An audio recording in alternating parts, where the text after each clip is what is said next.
बाजार के आखिरी घंटे का हर एक्शन, सटीक विश्लेषण, मुनाफे वाले आइडियाज। कीजिए कल की तैयारी आज हमारे साथ। देखिए CNBC आवाज मोतीलाल ओसवाल स्टूडियो से लाइव।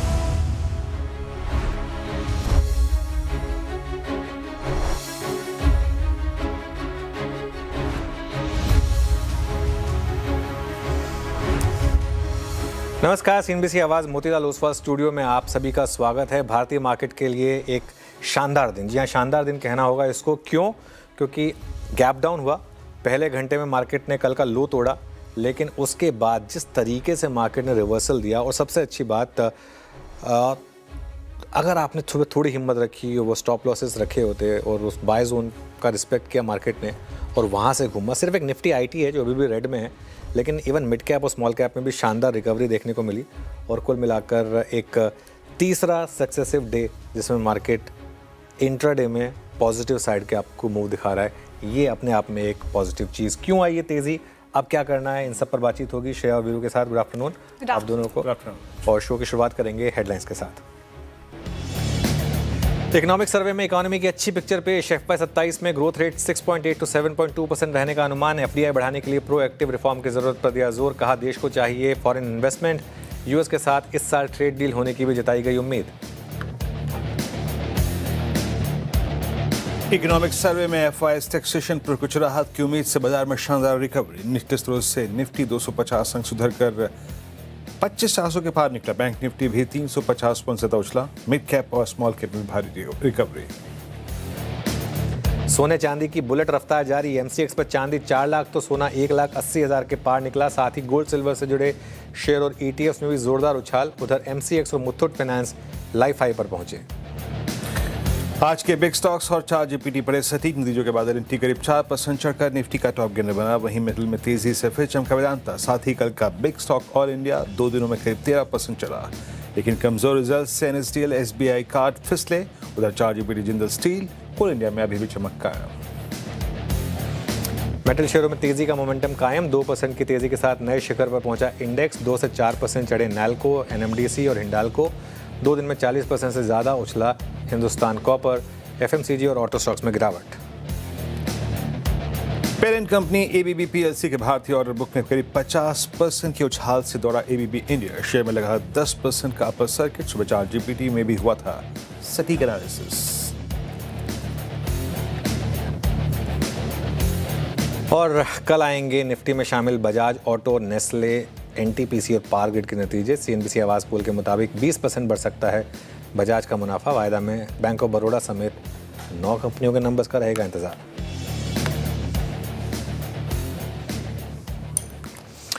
चलिए शो की शुरुआत करेंगे और एक बार जरा आप निफ्टी और बैंक निफ्टी का इंटर रखिए।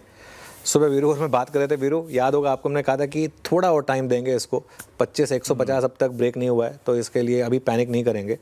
और बैंक निफ्टी ने तो बहुत ही शानदार मूव दिखाया। बैंक निफ्टी ने तो एग्जैक्ट आई थिंक वो उस मेजर डिप को रिस्पेक्ट करके वहाँ से अच्छी बाइंग आपको दिखाई। 59,340 का लो था और अच्छी बिल्कुल टिपिकल आज टेक्स्ट बुक मूव था। मैं टेक्स्ट बुक मूव क्यों कह रहा हूँ इसको, निफ्टी ने सुबह पहले कल का लो तोड़ा, एक सेंस दी कि शायद मार्केट में वो रैली खत्म हुई, लेकिन उसके बाद वहाँ से मार्केट घूमा ज़बरदस्त। और निफ्टी और बैंक निफ्टी दोनों ने बाय जोन को रिस्पेक्ट किया और वहीं से रिवर्सल दिया, और दोनों ने एग्जैक्ट स्टॉप लॉस से पहले एक रिवर्सल दिखाया। ये एक अच्छी चीज़ थी। इसके लिए एक लॉजिकल स्टॉप लॉस रखना सिस्टम में ज़रूरी होता है, वरना कई बार स्टॉप लॉस लग के उसके बाद मार्केट घूमता है। और अब दोनों इंडेक्स देखिए फर्स्ट रेजिस्टेंस जोन में। हाँ, एक चीज़ ज़रूर है, आज थोड़ा सा मिड कैप और स्मॉल कैप ने रिलेटिवली अंडर परफॉर्म किया। हालांकि अब ये भी ग्रीन में आ गए मिड कैप और स्मॉल कैप भी, लेकिन जब डे के लो पॉइंट पर थे हम तब मिड कैप और स्मॉल कैप थोड़ा सा गिर रहे थे। और एडवांस डिक्लाइन अभी भी स्ट्रांग नहीं है उतना जितना कि पिछले 2 दिन में हमने देखा है। अभी भी डिक्लाइंस के फेवर में, लेकिन ये गैप जो है वो थोड़ा कम हुआ है। मेटल्स में लगातार तेज़ी जारी है। कुछ चुनिंदा ऑयल एंड गैस शेयर्स, यहाँ पर भी अच्छी खासी तेज़ी आपको देखने को मिलेगी। लेकिन एक चीज़ इस पर मैं थोड़ी देर में डिटेल में डिस्कस करना चाहूँगा। M&M और मारुति, इनकी अगुवाई में ऑटो स्टॉक्स में भारी प्रॉफिट बुकिंग आ रही है। ये देखिए M&M हालांकि रिकवर हो गया डे लो से, लेकिन फिर भी 2% नीचे, और मारुति में तो कोई रिकवरी के साइन नहीं है, अभी भी करीब 2.5% नीचे। लेट्स वेट आखिरी का 1.5 घंटा हमारे लिए क्या लेकर आएगा। राइट, आखिरी का 1.5 घंटा इससे भी अच्छा हो, यही उम्मीद के साथ अब मार्केट की क्लोजिंग की शुरुआत करते हैं। सर, शानदार रिकवरी मार्केट में, निफ्टी ने भी रिकवरी दिखाई, हालांकि बैंक निफ्टी तो रिकवरी दिखाने की कोशिश ही कर रहा था। आपने जो बात कही लेवल्स की, एक बार दर्शकों के सामने फिर से रखते हैं। सुबह जो आपने बात कही थी कि 25,150 से लेकर 25,200 में बाई करें और 25,100 का स्टॉप लॉस मेंटेन करना है, तो वही होता हुआ दिखा। उसी जोन में रिवर्सल आया है। और बैंक निफ्टी का भी जो लेवल बताया था आपने, 55,300 से लेकर 55,000, माफ कीजिएगा, 59,300 से लेकर आ जाए कहीं हाँ 59,400, तो यहाँ पर बाई करें। अच्छा, अब वैसा ही होता हुआ दिखा मार्केट में, लेकिन अब यहाँ से कौन से लेवल्स इंपॉर्टेंट हो जाएंगे और कैसे नेविगेट करें इस मार्केट को, और कितनी टिकाऊ आज की रिकवरी लग रही है आपको? देखिए श्रेया, आज मार्केट ने रिस्पेक्ट कर दी हमारी स्ट्रैटेजी, तो हम खुश हैं। ठीक है, किसी दिन नहीं भी होता है, तो कोई इसमें इतना एक्साइटेड होने की ज़रूरत नहीं है। लेकिन पहले मैं ना एक चीज़ डिस्कस करना चाहूँगा कि मार्केट भागा क्यों, सर्वे में ऐसा कुछ आया क्या। आई थिंक वो जो पॉइंट हमने सर्वे में हाईलाइट किया था ना, रुपए वाला पॉइंट, उसके बाद से मार्केट भागा है अगर आप देखेंगे तो। और वहीं से अगर आप देखेंगे तो रुपए में भी जो 92 तक पहुंच गया था, वहाँ से एक सब्सटेंशियल वो आई, डिप आई। तो पॉइंट क्या था, वो सर्वे में साफ ही कहा गया है कि हमारे गुड्स को लेकर डेफिसिट है, हमारे सर्विसेज को लेकर जो सरप्लस है वो काफ़ी नहीं है, हमें फ्लोज चाहिए। अब ये हम एक, जैसे कहते हैं ना, मार्केट की आदत होती है एक रीड करने की कि क्या इसका मतलब एफआई टैक्सेशन पर कुछ राहत आ सकती है। ये एक पॉइंटर है, उम्मीद है, जिसकी वजह से मार्केट बेसिकली भाग गया। खैर, मार्केट का टेक्सचर वैसे काफ़ी अच्छा रहा है। अगर आज का पैटर्न देखें तो आप आज का पैटर्न काफ़ी शानदार है, और ख़ास तौर से बैंक निफ्टी ने काफ़ी शानदार ट्रेड दी है। आज सुबह जो हमने जो आपने बात कही, बाय जोन और स्टॉप लॉस थोड़े डीप रखे थे हमने, क्योंकि एक सेंस बन रही थी कि आज मार्केट शायद एक बार कल का लो तोड़कर उसके बाद रिकवरी दिखाएगा। इसके लिए ये हुआ। लेकिन इंट्राडे में अभी भी काफ़ी वॉलेटिलिटी है, और हो सकता है कि इंट्राडे में ये वॉलेटिलिटी जो है कल भी कंटिन्यू करे, क्योंकि इस बार संडे को आपका बजट आना है। लेकिन एक चीज़ क्लियर हो गई है, जो मार्केट में एक वन वे डिक्लाइन चल रही थी ना, कि बस कहीं भी बेच दिया पैसा बनेगा आपका, मार्केट में बस फर्स्ट साइन और रिवर्सल आया, बेच दिया, आपका पैसा बन गया, वो वाली ट्रेड एटलीस्ट अब खत्म हो रही है। वो रिज्यूम हो जाए उसका रिस्क रहेगा। लेकिन वो जो एकदम से हम गिरे चले जा रहे थे जनवरी सीरीज़ के तीसरे और चौथे हफ्ते में, वो वाला ट्रेंड अब शायद जनवरी सीरीज़ के साथ ही ख़त्म हुआ है। और आज जो दिन के लो से हमने रिकवरी देखी है, ये एक बहुत बड़ा पॉजिटिव है। अब ये आपको अपने आप सिस्टम में एक और नया स्टॉप लॉस दे रहा है आज का लो 25,150 के करीब। निफ्टी पर जहाँ तक बात है, लॉन्ग रहें, अपने स्टॉप लॉस को आप एडजस्ट कर लें, 25,200 पर ले आएँ आप चाहें तो, और 25,400 से 25,500 यहाँ पर अगर आपको रुकावट मिले तो यहाँ पर प्रॉफिट बुकिंग करें फिर, और शॉर्ट ना करें लेकिन प्रॉफिट बुकिंग करें अगर आपको यहाँ पर रुकावट मिले तो। शॉर्ट ट्रेड के लिए मुझे लग रहा है कि अभी आपको थोड़ा वेट करना पड़ेगा, अभी नहीं है। बैंक निफ्टी तो मेरे ख्याल से आज का सबसे बड़ा स्टार रहा, और शानदार सुबह सुबह से ही बैंक निफ्टी ने वन वे रैली दिखाई है। एक्चुअली सुबह बस खुला, ओपन लो लगाया, और वहीं से उसके बाद 59,340 से 60,000 पर आपको थोड़ी रेजिस्टेंस मिलेगी, लेकिन ऑल टाइम हाई की तरफ अब हम बढ़ रहे हैं। बैंक निफ्टी पर ऑल टाइम हाई कितना है, 60,300 कितना, एक बार जरा एक महीने का चार्ट रख दीजिए, और 59,500 के अब स्टॉप लॉस के साथ 60,437 का ऑल टाइम हाई है। 59,500 के ट्रेलिंग स्टॉप लॉस के साथ अब बैंक निफ्टी में लॉन्ग रहे। वीरू के पास चलते हैं, जानते हैं आज स्टॉक स्पेसिफिक एक्शन कैसा रहा। Veeru, good afternoon. Good afternoon. Stock specific action में एक गौर करने वाली बात यह है, सिंस बैंक निफ्टी 60,000 की तरफ बढ़ रहा है, सुबह PSU बैंक्स का बहुत स्ट्रॉन्ग कंट्रीब्यूशन था उस रिवर्सल को जनरेट करने में। SBI is at all time high, लेकिन मेरी नज़रें हैं इस वक्त प्राइवेट बैंक्स में जो एक स्पाइक आ रहा है, और उसमें से भी ICICI बैंक मेरा पहला स्टॉक, और लेवल नोट करके रखिएगा प्लीज़। एक बार ICICI बैंक लेके आइए। मैं पिछले लगभग 1 घंटे से इसके वाइज को मॉनिटर कर रहा हूँ। 1378 एट 2 o'clock, इनफैक्ट 25 है ना, 20 और 50 डिमा को पार करता हुआ अच्छी शॉर्ट कवरिंग। प्लीज़ OI भी रखिएगा स्क्रीन पे जरा प्लीज़। अपने लगभग 1 2 3 4 एवरेजेस को इस सेशन में क्रॉस कर रहा है। एक शॉर्ट ग्रिप यहाँ पे कमज़ोर हो रही है। 2% OI shed, 23 lakh share reduce हुए हैं OI में। तो एक शॉर्ट कवरिंग का अगर मैं केस लेके चल रहा हूँ, बहुत ही अच्छा वो है ICICI बैंक, वहीं जहाँ पे सबसे ज़्यादा शॉर्ट है, पहला स्टॉक। दूसरा मेटल की बास्केट की बात ना करें, या फिर जब स्टॉक्स का सिलेक्शन कर रहे हो तो उसका जिक्र ना हो तो ये बेमानी होगा। 1164 पर लोग है। JSPL एक multi month multi year channel को इसने बाइसेक्ट किया।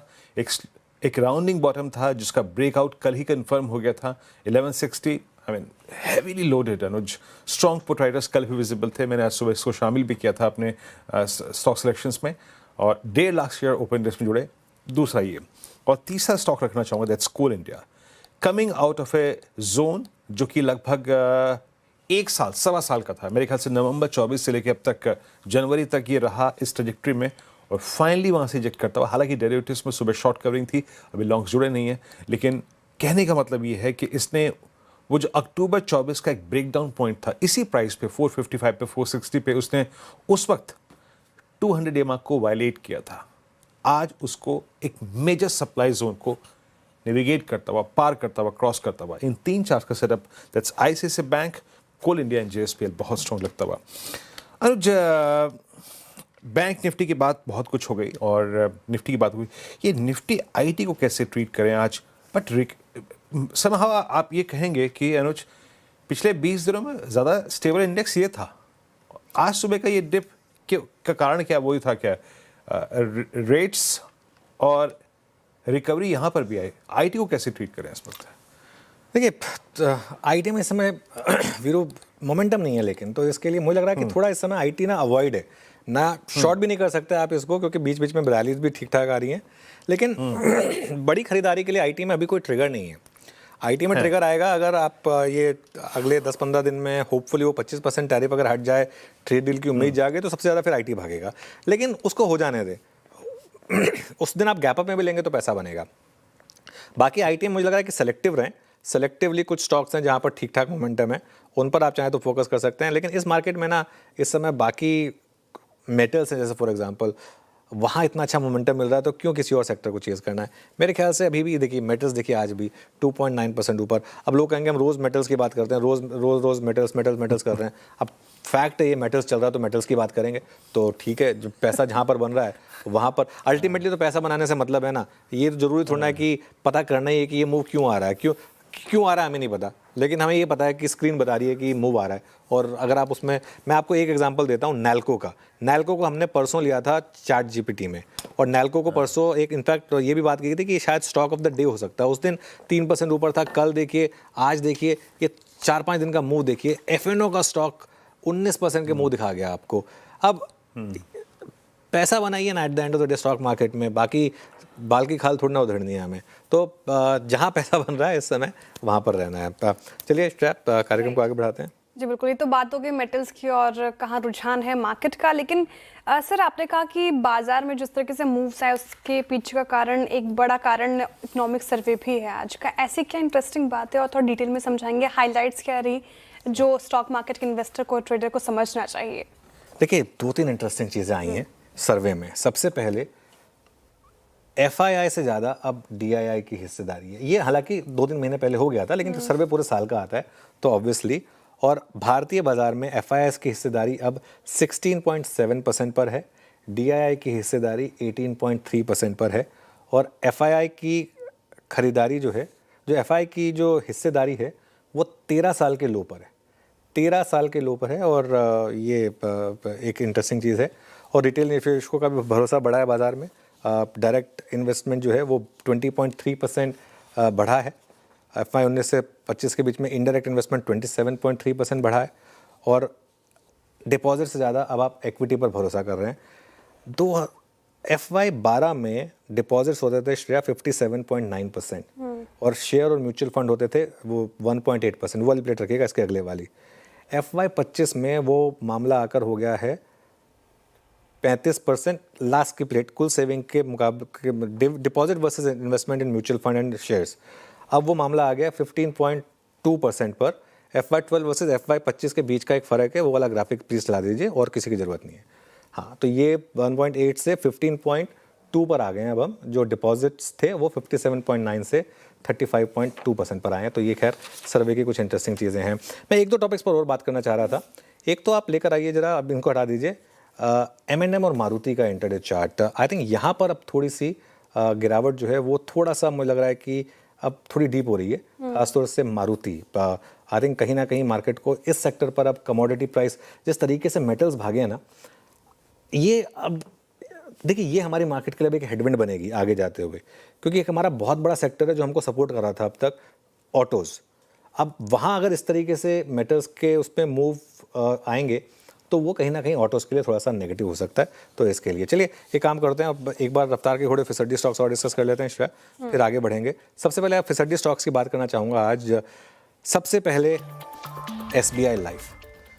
और देखिए ये लेसन है कुछ लोगों के लिए, अगर मार्केट आपको हिंट दे दे, कह दे, इसीलिए कल हमने एक व्यू ले लिया था SBI लाइफ पे कि नहीं नंबर अच्छे हैं लेकिन स्टॉक नहीं चल रहा है, और सुबह भी इसीलिए ये बात की थी कि आज उसको मतलब चेज़ मत करिएगा। 3.5% के करीब स्टॉक नीचे। अब देखिए, अब किसी को अच्छे लगे नंबर्स, इसका मतलब ये नहीं है कि स्टॉक चल जाएगा, और अगर आपने आज सुबह ले लिया तो आप बुरे फंसे हैं। ये बात मैं आपको अपफ्रंट बता रहा हूँ, क्योंकि यहाँ पर क्लियरली एक थोड़ा सा रिवर्सल के साइन है SBI लाइफ में। इसके लिए दूसरा स्टॉक जो है फिसड्डी स्टॉक्स में वो है सेजिलिटी का। देखिए मार्केट में ना फेजेस आते हैं। क्या होता है ना, ये छोटे स्टॉक्स, कम सर्किट वाले स्टॉक, इसमें जब बुल मार्केट में क्या होता है ना, बुल मार्केट में सीधा सर्किट पे खुलते हैं, फिर लोग खुश हो जाते हैं कि देखिए चलिए आ गया हमारा टारगेट आ गया।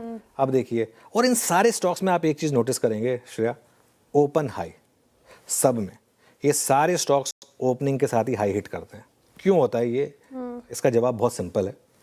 53.7 पे खुला, अब 50.9 पे आ गया। कहने को 3% नीचे, लेकिन अगर आप प्योर इंट्राडे का मूव देखेंगे, प्योर इंट्राडे का मूव 10% से ज़्यादा गिरा है इंट्राडे में। कोई खुला कहाँ और अब आ गया कहाँ। और वॉल्यूम देखिए आप, 11 करोड़ के करीब के वॉल्यूम है। इस मार्केट में ऐसे शेयर नहीं चलेंगे। SJS एंटरप्राइजेस एक और स्टॉक है। आज की पहली 5 मिनट की कैंडल देखिए आप, अगेन इसके वॉल्यूम देखिए आप, पहले 5 मिनट के वॉल्यूम देख रहे हैं। 1712 वाला 1612, लो तो 1568 का था।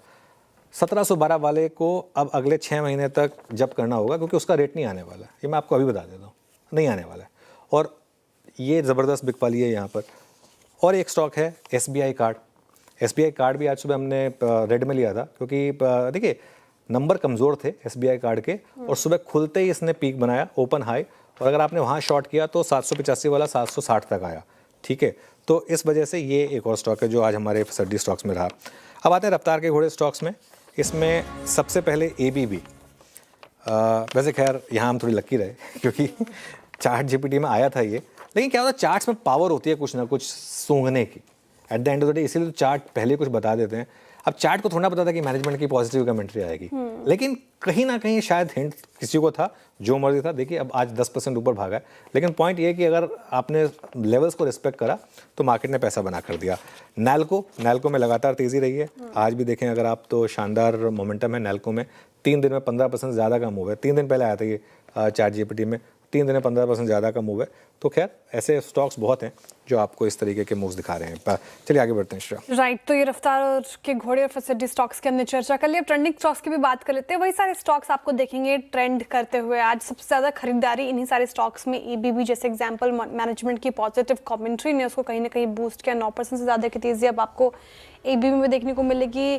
L&T के नतीजे शानदार थे, 4% ज़्यादा चढ़ गया। पूरा मेटल पैक फोकस में टाटा स्टील देखिए 4% हमारे पैनल ने पिक भी किया था। NTPC यूटिलिटी स्टॉक चल रहे हैं 2.5% ज़्यादा की तेज़ी। और टाटा मोटर्स PV में एक पॉजिटिव ब्रोकरेज रिपोर्ट आई थी कल, आज खरीदारी होती हुई नजर आई। मैनेजमेंट की पॉजिटिव कमेंट्री, ABB इंडिया चल गया। नैल्को में अच्छे मूव्स हैं। NMDC और ऑयल इंडिया में भी शानदार रैली आज के सेशन में देखने को मिली है। लेकिन बैकफुट पर रिजल्ट्स पता नहीं भाई नहीं मार्केट को। SBI लाइफ टूट गया 3.5%। एशियन पेंट्स में लगातार रिजल्ट के बाद एक तरफा बिकवाली होती हुई नजर आ रही है। आज भी देखिए 3.5% की काउंटर डाउन है। महिंद्रा एंड मारुति सुजुकी, ये दो काउंटर्स कहीं ना कहीं इसका सेंटिमेंट खराब हुआ ऑटो स्पेस से। RVNL और पूरा रेलवे पैक अगर आप देखें तो कल चल रहा था, लेकिन आज मुनाफा वसूली का शिकार हुआ है 2.5%। कैनरा बैंक PSU स्पेस थोड़ा सा बैकफुट पे है 5%। सोलर इंडस्ट्रीज क्योंकि डिफेंस में आज थोड़ी मुनाफा वसूली है तो ये भी 5% डाउन। और KPIT टेक ने भी इस लिस्ट में अपनी जगह बनाई है।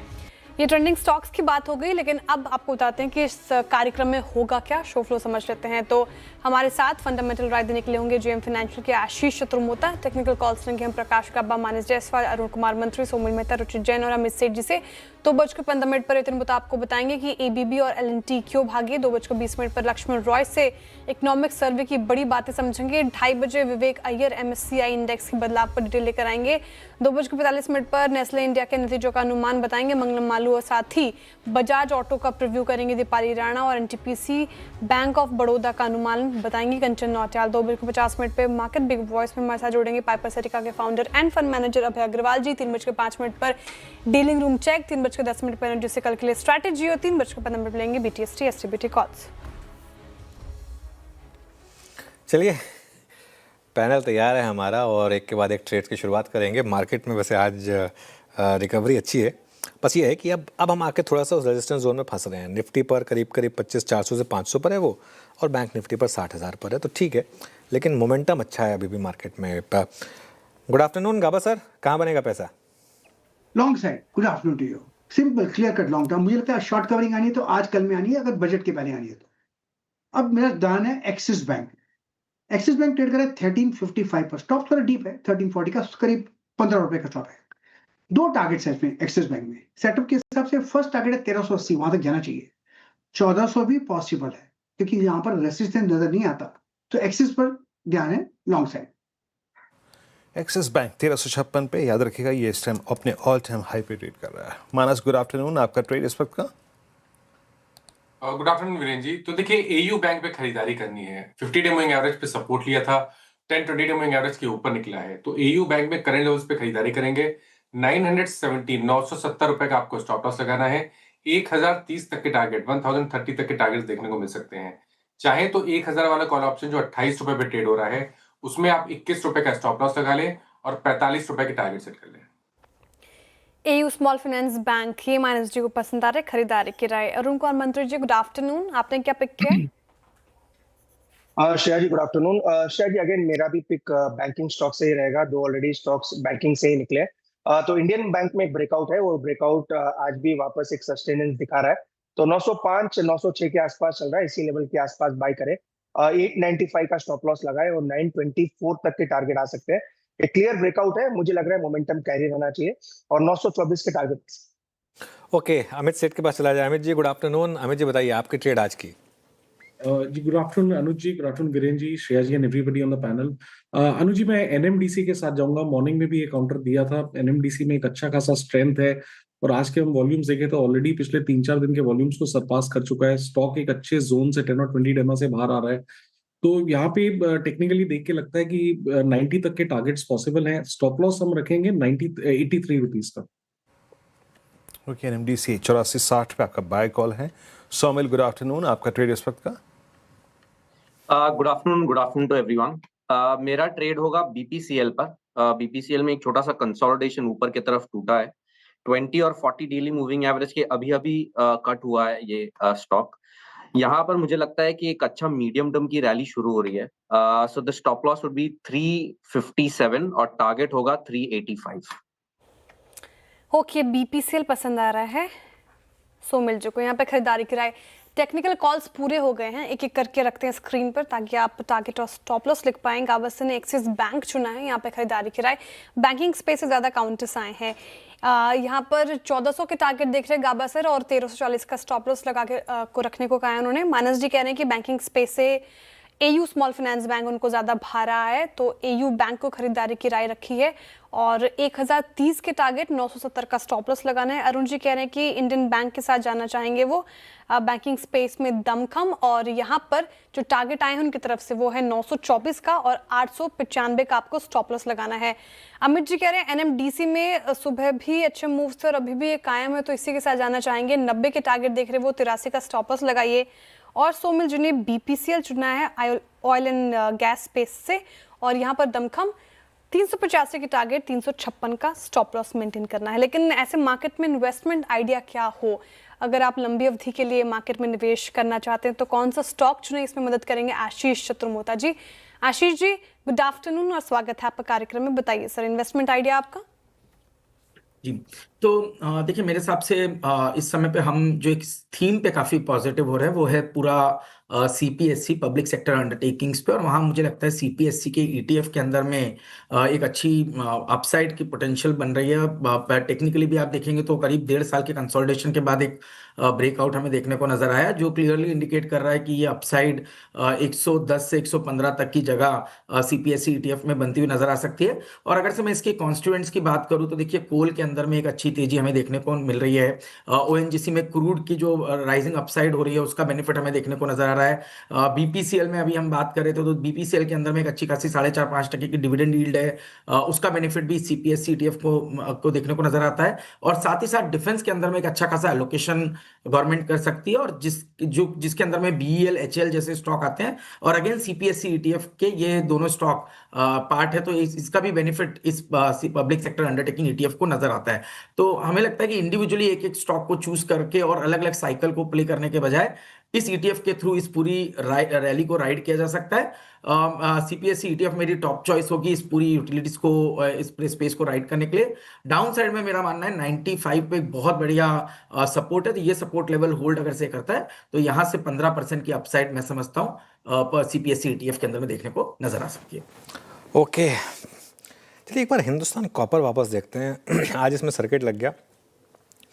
अब ये क्या है ना, मैं इसका 3 महीने का अगर आपको चार्ट दिखा दूँ ना श्रेया, तो अब पता क्यों हम ये जो चीज़ें होती हैं ना कि जब दिसंबर सीरीज की नवंबर सीरीज की शुरुआत में हमने नहीं नवंबर दिसंबर की सीरीज की शुरुआत, हाँ दिसंबर में था कि स्टॉक ऑफ द सीरीज होगा। अब 3 महीने में 116% हो गया ऊपर, है ना। फ्रैंकली बोलूँ ना, अगर हमें पता होता इतना भागेगा तो हम खुद इन्वेस्ट कर देना। तो वो क्या होता है कि अब जैसे उसके बाद अगले सीरीज़ में हमने यूपीएल लिया, वो नहीं चला, वो उल्टा तो सीरीज़ में काफ़ी गिरा। तो ये सब चीज़ें ना, हमारा जो ह्यूमन माइंड है ना वो वायर्ड होता है उन चीज़ों पर फोकस करने के लिए कि जो हमने अच्छी कही थी, जो हम ख़राब कहते हैं ना उनको हम भूल जाते हैं। खैर, एक स्पेस जिस पर हमारे पैनल में आशीष चतुर्वेदी बहुत बुलिश रहे हैं वो है मेटल्स। आशीष, गुड आफ्टरनून। लगातार आपके पिक्स में आया है मेटल्स, अब क्या व्यू रहेगा इन स्टॉक्स पर? तो अनुज देखिए, मेरा ऐसा मानना है कि हमको 3-4 चीज मेटल्स के अंदर में समझना जरूरी है। पहली बात तो एक बहुत ही सीवियर अंडर इन्वेस्टमेंट पूरे मेटल्स के अंदर में पिछले 20 सालों में ग्लोबली एक काफी अंडर इन्वेस्टमेंट यहाँ पर बना हुआ है। दूसरी बात, कमोडिटीज की जो साइकिल है वो हमेशा डेवलप होगी अगर से डॉलर इंडेक्स के अंदर में गिरावट होगी, और आप देखिए डॉलर इंडेक्स कंसिस्टेंटली गिर रहा है। इनफैक्ट लास्ट कुछ दिनों में 4 से 5% की गिरावट आपको डॉलर इंडेक्स में देखने को मिली, जो कि कमोडिटीज की साइकिल के लिए काफी पॉजिटिव है। जहां तक कि डिमांड सप्लाई मिसमैच की अगर से आप बात करें तो सिर्फ कॉपर की मैं एक डेटा देना चाहूंगा। कॉपर में ग्लोबली जो रिक्वायरमेंट आएगी वो ऑलमोस्ट 50 मिलियन टन की रिक्वायरमेंट आने वाले कुछ सालों में कॉपर के अंदर में देखने को मिलेगी, जबकि जो इनकी जो माइनिंग कैपेसिटी है वो डिप्लीट होते जा रही है। ओर की क्वालिटी भी डिप्लीट हो रही है और रिजर्व्स भी डिप्लीट हो रहे हैं। तो ओवरऑल 35-36 मिलियन टन का ही प्रोडक्शन होगा। तो ये जो डिमांड सप्लाई मिसमैच है ये बना रहेगा, और जिसका क्लियर बेनिफिट कॉपर के अंदर में देखने को नजर आएगा, और जिसके चलते आप चाहे हिंदुस्तान कॉपर की बात करें, हिंडाल्को की बात करें, नेशनल एल्यूमिनियम की बात करें, हिंदुस्तान जिंक की बात करें, ये स्टॉक इन सारी कमोडिटी साइकिल के लिए को राइड करेंगे। और कॉपर के बाद जो नेक्स्ट बेस्ट इंडस्ट्रियल कमोडिटी है वो एल्यूमिनियम है। इसलिए आप देख रहे हैं नाल्को के अंदर में भी एक अच्छी तेजी, और इसकी भी चर्चा हमने कल के शो में भी की थी और इसके पहले भी की थी, और हमें लगता है ये ट्रेंड चलता रहेगा, पॉजिटिव है, इसके अंदर में जल्दबाजी नहीं करनी चाहिए। हाँ, रिस्क रिवॉर्ड के टर्म पे शायद जो फ्रेश एंटर करे उनको अपने एलोकेशन को थोड़ा स्प्लिट करके या सिप करके डालना चाहिए rather than at one go, but definitely मुझे लगता है ये ट्रेंड मेटल साइकिल में बना रहेगा।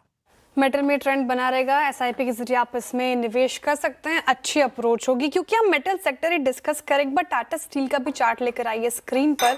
अब ये काउंटेड डेज हाई पे लगभग 4.25% ज्यादा की तेजी के साथ कर रहा है कारोबार 201 के लेवल पर। अमित सेठ जी, आपने सुबह सुझाया था ये क्विक सिंगल में टाटा स्टील, टारगेट क्या थे इसके? जी शेरी 202 के टारगेट थे, ऑलमोस्ट 201.7 तक के टच करके आया है।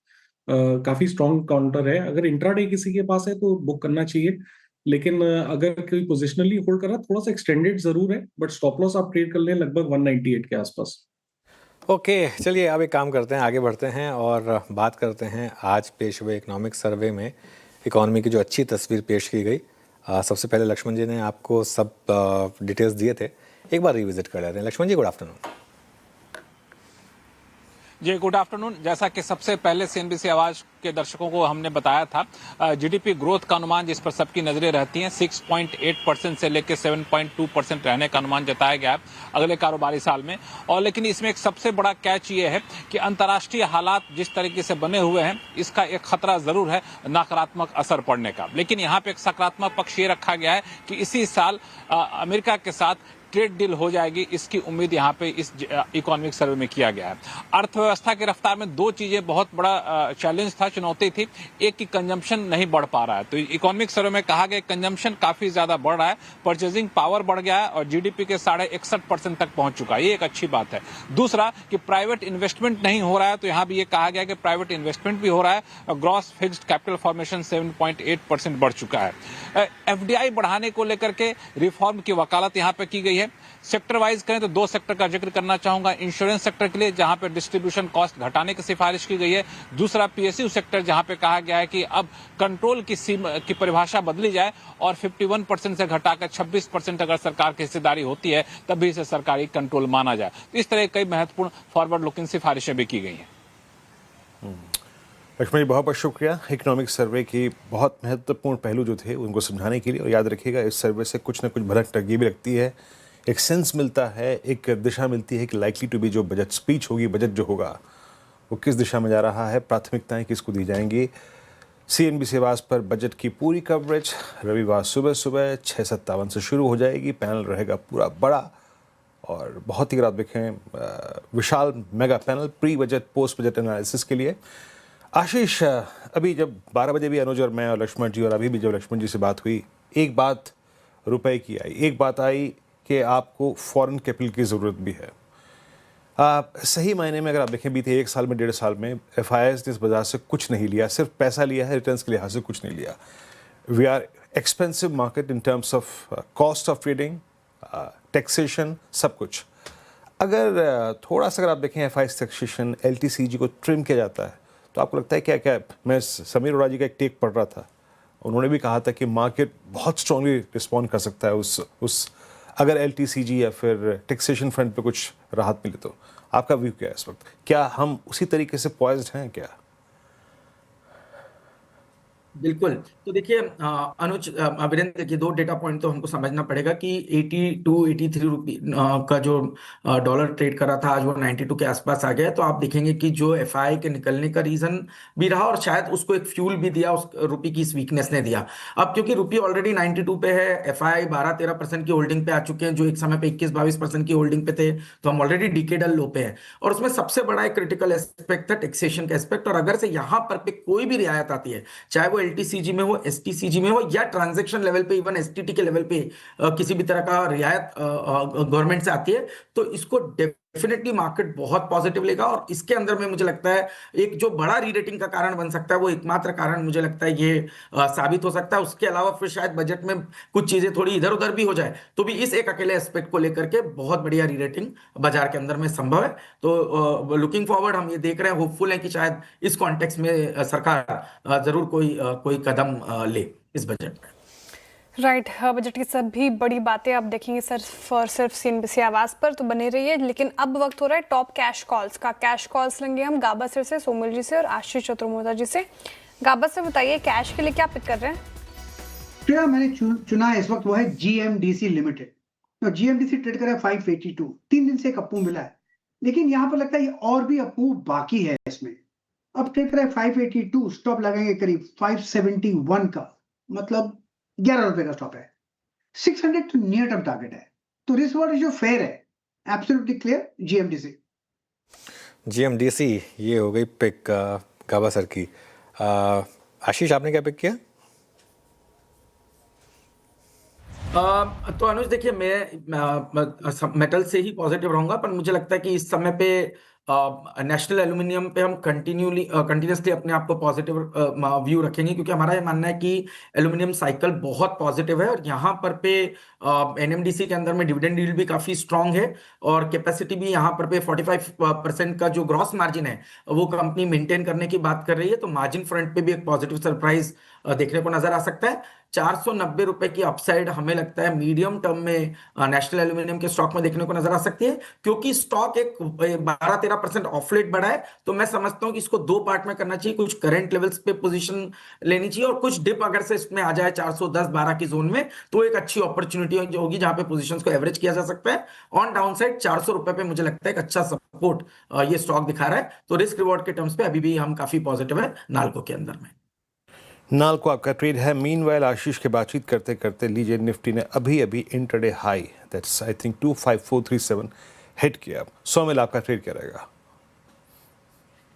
मेरा ट्रेड होगा नवीन फ्लोरिंग पे। नवीन फ्लोरिंग कुछ समय से कंसोलिडेशन में है, बड़े से कंसोलिडेशन में। अब ये फिर से on the shorter time frame high top high bottom formation बनाना शुरू किया और आज के सेशन में 20 और 40 डेली मूविंग एवरेज के ऊपर है। ग्रेट सेटअप, मुझे लगता है यहाँ से एक नई रैली शुरू होगी। स्टॉप लॉस रहेगा 5960 और टारगेट होगा 6300। अच्छा, आज एक तो इंटरेस्टिंग मूव्स रहे हैं। एक बार पीजी इलेक्ट्रोप्लास्ट देखिए, यहाँ पर आज थोड़ी सी गिरावट है, करीब करीब 2% की, लेकिन डिक्सन अब ग्रीन में आ गया, ये इंटरेस्टिंग है। और एक बार एशियन पेंट्स और रखिएगा स्क्रीन पर जरा। एशियन पेंट्स में फिर से गिरावट, अब 3.5% नीचे। आशीष, ये क्या वापस 52 वीक लो की तरफ जा रहा है क्या एशियन पेंट्स? इस बार के नंबर्स के बाद की जो डी रेटिंग स्टार्ट हुई है, क्या पिछले क्वार्टर की पूरी रेटिंग खत्म हो गई अब? तो देखिए, एक रैली शॉर्ट टर्म में आई और हमने देखा कि वहां से स्टॉक ने अच्छा किया, बट स्ट्रक्चरली मैंने जैसे पहले भी इस पे चर्चा की कि हमें ये प्योर टेक्टिकल मूव लगता है जब इसके मूव भी आ रहे थे, और अभी भी हमारा यही मानना है कि ये प्योरली एक टेक्टिकल अपॉर्चुनिटी थी और जो इस समय पे मेरे ख्याल से प्रॉफिट बुकिंग आ रही है। नीचे में इसको सपोर्ट जरूर मिलेगा 2350 के। चलिए, थोड़ा सा लिंक में दिक्कत है, उसको एक बार रीपैच करते हैं। L&T और ABB इंडिया पर बाजार का फोकस है आज, जो दोनों में शानदार तेजी है। L&T तो खैर सुबह से नंबर्स के बाद से आज का हीरो ऑफ द डे बना ही हुआ है, 4% ऊपर है, जो सुबह एक्सपेक्टेड भी था। लेकिन ABB में भी तेजी है। दोनों की बात कर लेते हैं, यतन से समझ लेते हैं। यतन, गुड आफ्टरनून। Good afternoon. और एक डोमेस्टिक और एक फॉरेन, दोनों ही कैपिटल गुड्स कंपनी में आपको शानदार तेजी देखने को मिल रही है। सबसे पहले ABB की बात करते हैं, जहां ग्लोबल पेरेंट ने अपने रिजल्ट्स अनाउंस किया और रिजल्ट्स के साथ इन्होंने अपने ऑर्डर बुक का ब्रेकअप भी दिया। अगर हम Q3 की बात करें तो भारतीय ऑर्डर बुक में लगभग 50% की साल दर साल बढ़त देखने को मिली, और ABB इंडिया की पर्टिकुलरली बात करें तो यहाँ Q4 में 49% ऑर्डर इनफ्लो मजबूत हो रहा है। ऑब्वियसली एक्सपेक्टेशन बाजार का ये था कि 22 से 25% के बीच में ये अनुमान से बेहतर रहे, और कहीं ना कहीं इससे बेटर आपको ऑर्डर बुक इनफ्लो होता हुआ नजर पड़ रहा है। इसके अलावा ABB इंडिया ने 25 kV की मेट्रो propulsion सिस्टम का भी ऑर्डर हासिल किया टीटागढ़ रेल से। तो दोनों ही कारण से आज ABB इंडिया का शेयर लगभग 10% ऊपर है। और L&T की बात करते हैं, पोस्ट मार्केट यस्टरडे रिजल्ट्स आए, काफ़ी शानदार नतीजे, अनुमान से 0.5% बेटर मार्जिन्स आए। इसके अलावा ऑर्डर बुक की बात करें तो जो ऑर्डर बुक है अब 30% बढ़ के लगभग 7.33 लाख करोड़ के आसपास हो चुकी है। और अगर हम पर्टिकुलरली बात करें कोर ऑर्डर इनफ्लो की, तो ये भी 18% की बढ़त दिखा रहा है। तो जो लोकल ऑर्डर्स हैं, जो मिडिल ईस्ट से ऑर्डर्स हैं, दोनों ही तरफ आपको अच्छी तरीके से एग्जीक्यूशन दिखाई पड़ रहा है। आने वाले क्वार्टर्स में एग्जीक्यूशन इंप्रूव होगा, ऐसा मैनेजमेंट को लगता है। अच्छी कमेंट्री के बाद स्टॉक में 4% का gap up. L&T clearly hero of the day. L&T clearly hero of the day. इस पर एक चार्ट चेक भी ले लेते हैं। मानस जी, L&T क्या व्यू रहेगा यहाँ पर? तो देखिए, L&T का व्यू पॉजिटिव लग रहा है अब, क्योंकि स्टॉक ने 200 मूविंग एवरेज पे सपोर्ट लिया था, अपने इंपॉर्टेंट मूविंग एवरेजेस रीगेन कर लिए हैं। आई थिंक जो नेक्स्ट टारगेट होगा वो 4050 के आसपास का होगा। तो 100 रुपए के अपमूव के लिए करंट लेवल्स पे खरीदारी करेंगे और 20 मूविंग एवरेज के नीचे 3890 पे स्टॉप लॉस लगा के रखेंगे। ओके, चलिए, ये बात होगी L&T की। आशीष के साथ लिंक वापस सेट हुआ। आशीष, ABB पर क्या व्यू होगा आपका? नहीं, पॉजिटिव है हम इस पे, और मुझे लगता है कि एक तो वैल्यूएशन में भी एक अच्छा खासा करेक्शन हमें देखने को नजर आ चुका है। मल्टीपल्स काफी रीजनेबल हो चुके हैं ABB के, जो एक समय पे हम देख रहे थे कि मल्टीपल ऑलमोस्ट 100 टाइम पे ट्रेड कर रहे थे। अब ट्रेलिंग 12 मंथ पे 60 टाइम्स पे, फॉरवर्ड बेसिस पे 50 पे स्टॉक अवेलेबल है। और ओवरऑल हमें लगता है कि कैपिटल गुड्स के अंदर में एक अच्छे करेक्शन के बाद अपॉर्चुनिटी बन रही है। तो ABB और L&T ये दो स्टॉक होंगे जो हमें कैपिटल गुड्स स्पेस से काफी पॉजिटिव नजर आते हैं मीडियम टू लॉन्ग टर्म के लिहाज से। जय ABB। और इस बीच Nifty is a day high 25,450 day high strike करता हुआ, और बहुत दिनों बाद एक फीलिंग आ रही है, that's called the collective effort. Anuj, आज बहुत दिनों बाद ऐसा लग रहा है कि SBI भी चल रहा है, आज PSU बैंक्स भी चल रहे हैं, आज प्राइवेट बैंक्स भी चल रहे हैं। वो ICICI बैंक में देखा था अनुज 1385, 1327, 77 पे। इट सेम्स आज एक कलेक्टिव एफर्ट है 60,000 पार, है ना? आज लग रहा है देख के कि वो इंडिया की T20 टीम है ना, टेस्ट टीम नहीं है, T20 टीम है, जो मतलब जिसमें सब फायर करते हैं। टेस्ट में पता नहीं क्या हो जाता है, लेकिन T20 में अच्छा खेलते हैं। तो इसके लिए आज बिल्कुल जैसा आपने बोला कलेक्टिव एफर्ट, एक के बाद एक सब फायर कर रहे हैं। लेकिन आज के दिन के मायने हैं, क्योंकि पिछले परसों का समझ में आता है, क्योंकि परसों आपने डबल बॉटम लो का सपोर्ट हिट किया, वहाँ से आप रैली हुई, डे हाई पर बंद हुए। कल पूरा दिन मार्केट ने एक सॉर्ट ऑफ ट्रेंडिंग डे दिया, फॉलो थ्रू मिला। आज मार्केट ने डिप दी और कल का लो तोड़ा। सबसे इंपॉर्टेंट चीज़ ये थी कि कल का लो तोड़ने के बाद मार्केट वापस घुमा है। आई थिंक ये इंपॉर्टेंट है। और एक उसके बाद कल शायद इस रैली को और कंटिन्यूशन मिले। मैं बार बार लेकिन एक चीज़ एज एक कॉशन बार बार ऐड कर रहा हूँ, संडे को बजट है और उसके बाद मंडे को एक और उसके ऊपर एक रिएक्शन मिलेगा, एक वेल मैच्योर रिएक्शन मंडे को मिलेगा। तब तक अभी भी ये रैली जो है एक काउंटर ट्रेंड रैली होने का रिस्क रहेगा। देखिए, ये तो हमें वक्त ही बताएगा कि ये वाकई में रैली अच्छी, मतलब नई शुरुआत हुई या नहीं। लेकिन खैर आज अच्छा मूव आया मार्केट में। चलिए, बजट की मैं बात कर रहा हूँ तो बजट की ही बात कर लेते हैं। कुछ सेक्टर्स हैं जहाँ पर काफ़ी उम्मीदें हैं, डिफेंस, रेलवे जैसे सेक्टर्स। एक बार यतिन के पास वापस चलते हैं। यतिन, बताइए क्या उम्मीदें करें? तो जो 3 बड़े सेक्टर्स हैं इसके बारे में बात करेंगे, और डिफेंस और रेलवेज तो ऑब्वियसली बाजार के फेवरेट हैं। इसके अलावा फर्टिलाइजर सेक्टर पे भी फोकस करेंगे। सबसे पहले डिफेंस। और देखिए, जिस तरीके से ऑपरेशन सिंदूर की सक्सेस मिली है, सरकार ने डिफेंस बजट आउटले बढ़ाने का लगभग तय कर लिया है। बाजार की अगर आप माने तो 10 से 15% बढ़ोतरी पूरी इंडस्ट्री को है। डिफेंस सेक्टर में जो आवंटन है उसका बढ़ने का। पिछले बजट में लगभग 6.8 लाख करोड़ था, तो मिनिमम 7.5 से 8 लाख करोड़ का डिफेंस बजट इस साल सरकार पेश करेगी, ऐसी उम्मीद है। मॉडर्नाइजेशन और R&D के ऊपर बड़ा फोकस रह सकता है सरकार का।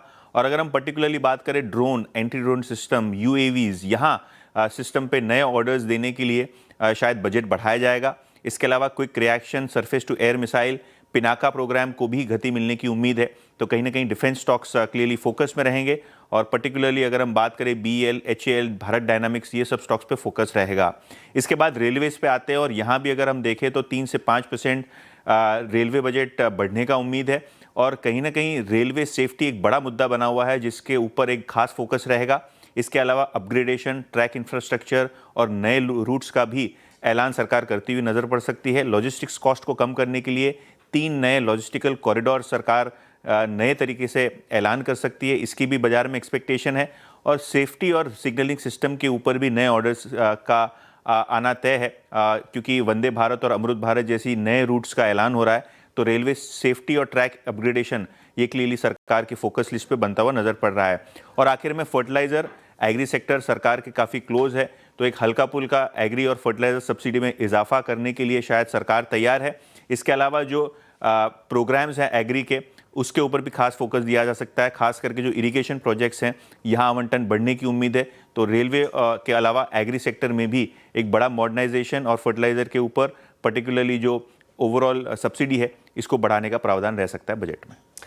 शुक्रिया यतिन जी जानकारी के लिए कि बजट में कौन कौन से सेक्टर्स फोकस में रह सकते हैं। Railway, defence, chemicals and fertilisers, इन सारे ही सेक्टर्स पर नजर रहेंगी। और अभी नवीन फ्लोरिन सुझाया था सुमिल जी ने, मैं देख रही थी केमिकल स्पेस से, और अच्छे मूव्स इनफैक्ट अगर आप देखेंगे केमिकल सेक्टर में आए हैं।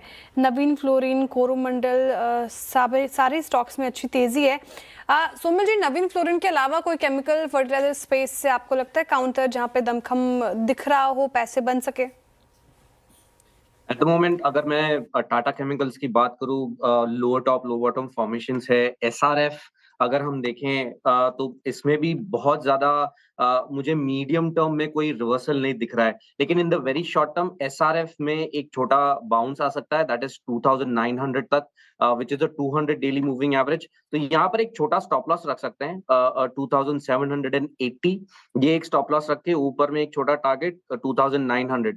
हावेवर अगर यहाँ पे सस्टेन हो जाता है 2950 के ऊपर, तो मुझे लगता है फिर यहाँ से 3100 3200 तक ये स्टॉक जा सकता है। तो I'll bet on SRF more. SRF में आप ज़्यादा अगर आप देखें तो कन्विक्शन है आपका। खैर SRF से बाहर निकलते हैं। SRF पिछले 2 दिन से स्ट्रॉन्ग पुल बैक मोड में है। धमाकेदार ऑप्शन ट्रेड्स पिक करते हैं। मानस जी, अरुण जी और अमित जी ये ट्रेड पिक करेंगे। अमित जी पहला ट्रेड क्या रहेगा, ऑप्शंस में क्या पिक कर रहा है? जी वीरेंद्र जी, मेरी भी नजर आईसीआईसीआई बैंक के ऊपर है। एक अच्छे पॉइंट से आईसीआईसीआई बैंक रिवर्सल दिखा रहा है। 1400 का कॉल ऑप्शन ट्रेड कर रहा है लगभग 20 रुपीज पे। इसे बाय करें। स्टॉप लॉस यहाँ पे हमारा रहेगा 10 का और टारगेट्स रहेंगे 40 के। Okay, ICICI bank. Manas ji, options में आपकी पिक क्या होगी? देखिए, ऑप्शन में मदरसन पे मेरा ध्यान है। अगर आप मदरसन में देखें तो स्टॉक ने अपने 20 डे मूविंग एवरेज को रिगेन कर लिया है। हाई टॉप्स हायर बॉटम दिखने लगे हैं। तो मदरसन का 115 वाला कॉल ऑप्शन जो 4 रुपए 40 पैसे पे ट्रेड हो रहा है, उसमें 3.5 रुपए का स्टॉप लॉस लगा के खरीदारी करेंगे और 6.5 रुपए के टारगेट सेट करेंगे। ओके, संवर्धन मदरसन यहाँ पर बाइंग करेंगे मानस जी। अरुण जी, आप क्या पिक कर रहे हैं ऑप्शंस में? अनुज जी, अगेन मेटल्स के साथ ही जाना चाहूंगा। मुझे लग रहा है मेटल्स में मोमेंटम अभी भी रहना चाहिए, तो हिंडाल्को के 1030 के कॉल ऑप्शन को लॉन्ग करें। 36 के आसपास बाई करें, 31 का स्टॉप लॉस लगाएं। ऊपर में 45 तक के टारगेट इसमें आ सकते हैं। मुझे लग रहा है कहीं ना कहीं स्टॉक मोमेंटम में रहेगा और 1040 तक के लेवल्स स्पॉट में स्टॉक में देखने को मिल सकते। ओके, चलिए अब बात करते हैं एक बहुत ही इंटरेस्टिंग एंगल की। एक ऑप्टिमिस्टिक सिनेरियो रखते हैं आपके लिए सामने। इतने दिनों से एफआईएस सेल कर रहे हैं, 5 साल से एफआईएस सेल कर रहे हैं और पिछले कुछ महीनों में तो कमर तोड़ दी उन्होंने मार्केट की। लेकिन अगर उन्हें फोर्स किया जाए कि आपको तो करना ही पड़ेगा बाय, कोई ऑप्शन नहीं है आपके पास। क्यों? क्योंकि जिस इंडेक्स में आप बेंचमार्क करते हैं उसी में अगर वेट बढ़ा दिया जाए इंडेक्स का, तो कम से कम पैसिव फ्लोज तो आएंगे, एक्टिव फ्लोज भले ही नहीं आए। क्या बात कर रहे हैं हम? MSCI एमर्जिंग मार्केट इंडेक्स में बड़े बदलाव हो सकते हैं। 2 दिनों में इंडोनेशियन मार्केट काफ़ी गिरी है वैसे, वहाँ डाउनग्रेड का खतरा है और ग्रीस और दक्षिण कोरिया को अपग्रेड मिल सकता है। तो हमें कुछ करे बिना शायद हमारा वेट बढ़ जाए। एक बार होता है ना, आपने कुछ नहीं किया लेकिन फायदा हो गया। हाँ, क्लास में 5 बच्चे थे, 2 चले गए, तो अगर आप लास्ट भी आए तो 3rd आ गए, है ना। तो ब्रॉन्ज मेडल तो फिर भी मिल गया। लेकिन विवेक के पास चलते हैं और जानते हैं कि ये सब कैसे हो सकता है और कितने फ्लोज आ सकते हैं। विवेक, गुड आफ्टरनून, समझाइए जरा। Good afternoon. एकदम बिल्कुल सही कहा आपने। बिना कुछ किए काफ़ी पॉसिबिलिटी है कि इंडिया को कई सारे फ्लोज मिल सकते हैं MSCI द्वारा 2026 में। सबसे पहले एक चीज़ समझते हैं, 2025 में 1.6 लाख करोड़ की MSCI FPI की सेलिंग थी और सिर्फ जनवरी में 40,000 करोड़ के ऊपर का MSCI FPI सेलिंग हुआ है इंडियन मार्केट्स में। और ये NSDL का डेटा है, तो कहीं बहुत बड़ा सेलिंग नजर आया है। तो अब हम जो बात कर रहे हैं वो है MSCI एमर्जिंग मार्केट इंडेक्स में, जिसका हिस्सा में इंडिया है। तो पिछले 2-3 दिनों में MSCI ने कई सारे इंपॉर्टेंट अपडेट्स डाला है। सबसे पहला अपडेट उन्होंने डाला है वो है इंडोनेशिया को लेके। इंडोनेशिया को लेके MSCI ने कहा है कि उनका जो शेयर होल्डिंग स्ट्रक्चर है वहाँ पे कई सारे दिक्कतें हैं और उन्होंने ये चीज़ कहा है कि हो सकता है कि वो डाउनग्रेड करे, इंडोनेशिया को एमर्जिंग मार्केट से निकाल के फ्रंटियर मार्केट में डाल सकते हैं। इसका मतलब क्या है? एक तो इंडोनेशियन मार्केट जो जकार्ता इंडेक्स है कल 7% नीचे गिरा, आज लोअर सर्किट लग के थोड़ा सा रिकवर हुआ। इंडोनेशिया का अगर MSCI EM मार्केट में वेटेज देखेंगे तो 1.1% का वेटेज है।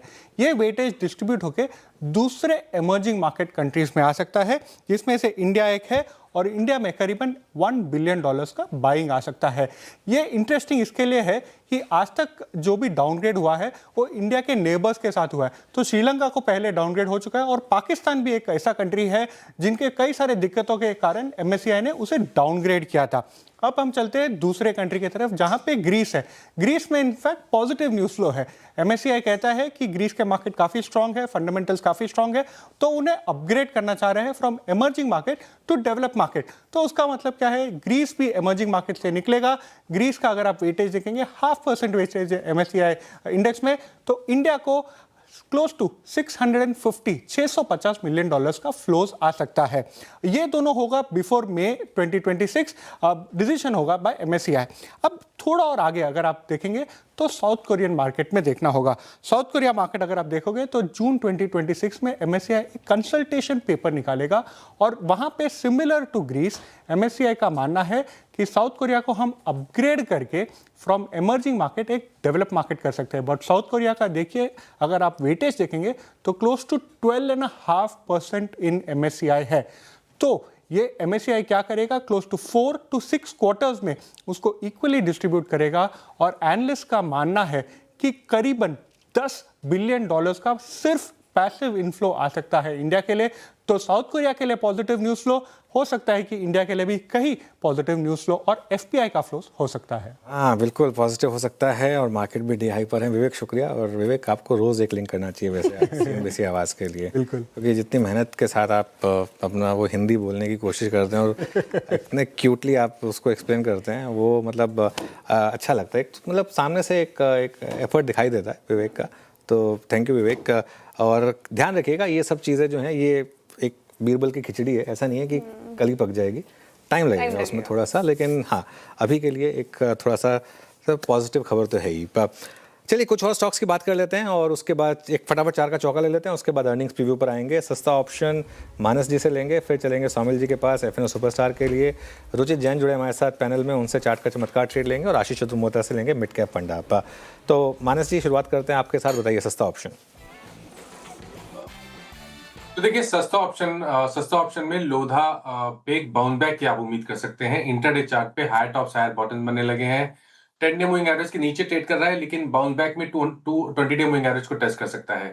तो लोधा का 960 वाला कॉल ऑप्शन जो 39 रुपीज पे 38 रुपीज पे ट्रेड हो रहा है, उसमें खरीदारी करनी है। 29 रुपीज का स्टॉप लॉस लगाना है और 60 रुपए के टारगेट सेट करने हैं। ओके, लोधा डेवलपर्स की 960 की कॉल पिक करनी है आपको। अगला ट्रेड पिक करते हैं FNO सुपरस्टार, सौमिल जी पिक करेंगे। सौमिल क्या पिक कर रहे हैं आप? लोडा मुझे भी बहुत ही अच्छा लगता है। मुझे लगता है यहाँ से बहुत अच्छी रैली हो सकती है। मेरा पिक इस समय होगा श्रीराम फाइनेंस। और श्रीराम फाइनेंस में एक ट्रायंगल पैटर्न बन रहा था लास्ट 2-3 हफ्तों से। अब ये ट्रायंगल पैटर्न के ऊपर बराबर आज के सेशन में क्लोज हो रहा है, या तो फिर उसके ऊपर ऑलरेडी ब्रेकआउट हो चुका है। 20 डेली मूविंग एवरेज पे सपोर्ट भी लिया है। स्टॉप लॉस रहेगा 1000 पे, छोटा स्टॉप लॉस है, और टारगेट होगा 1075। ओके, श्रीराम फाइनेंस ये अच्छा लग रहा है सोमिल जी को। FNO सुपरस्टार के लिए रुचित जी हमारे साथ जुड़ रहे हैं पैनल में। रुचित जी, गुड आफ्टरनून और स्वागत है आपका कार्यक्रम में। बताइए, चार्ट का चमत्कार के लिए कौन से स्टॉक सुझाएंगे? जी, very good afternoon to everyone. Chart के चमत्कार में मैं भारत इलेक्ट्रॉनिक्स में खरीदारी की सलाह दूंगा। कल जो नंबर्स आए थे उसके बाद में स्टॉक ने एक सिग्निफिकेंट कंसोलिडेशन का ब्रेकआउट बहुत ही बेहतरीन वॉल्यूम्स के साथ दिया था। आज जो 2-2.5% की करेक्शन आई, वो आप देखेंगे तो क्लासिकल टेक्स्ट बुक पैटर्न है कि पहले ब्रेकआउट आता है, फिर पुल बैक मूव में वो ब्रेकआउट रीटेस्ट होता है और फिर next leg of up trend की शुरुआत होती है। सो आई थिंक आज का जो डिप है फिर से 442 के ब्रेकआउट लेवल से उसके आसपास स्टॉक आया है, तो रिस्क रिवॉर्ड रेशियो काफी फेवरेबल है कि कल जो मिस हो गए यहाँ पे री एंट्री के लिए। तो करंट लेवल्स पे 430 के नीचे स्टॉप लॉस रख के BEL में खरीदारी करने की सलाह रहेगी और 462 के टारगेट स्टॉक में हम एक्सपेक्ट करेंगे। ओके, चलिए आज के इस समय के आखिरी ट्रेड लेते हैं आशीष चतुर्मोता से मिड कैप फंडा।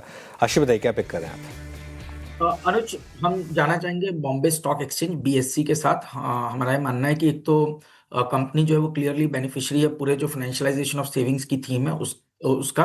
साथ ही साथ जिस तरह से अभी हमने देखा है कि एक स्टार MF करके इनका एक डिस्ट्रीब्यूटर प्लेटफॉर्म है, वो भी काफी अच्छा कर रहा है, तो वहां पर भी मुझे लगता है एक अच्छी ऑप्शनलिटी बनती हुई नजर आ रही है। तीसरी जो बड़ी एक शॉर्ट टर्म ट्रिगर हमको लगता है वो है NSE की लिस्टिंग, क्योंकि NSE की जो लिस्टिंग है वो BSE के अंदर अगर से जैसे होती है तो उसका भी एक बहुत बड़ा मुझे लगता है वॉल्यूम के अंदर में जंप देखने को नजर आएगा और ओवरऑल एक वॉल्यूम्स जो है बढ़ेंगे, जो कि एक्सचेंजेस के लिए काफी पॉजिटिव होते हैं। तो इन सबको ध्यान में रखते हुए मुझे लगता है कि BSE अच्छा लगता है। Technically short term moving averages के ऊपर ट्रेड कर रहा है, 2700 रुपए पे एक अच्छा बेस बना है, और ये बेस अगर से स्टॉक होल्ड करता है तो 3500 रुपए के मीडियम टर्म टारगेट मैं समझता हूं BSE के अंदर में देखने को नजर आ सकते हैं।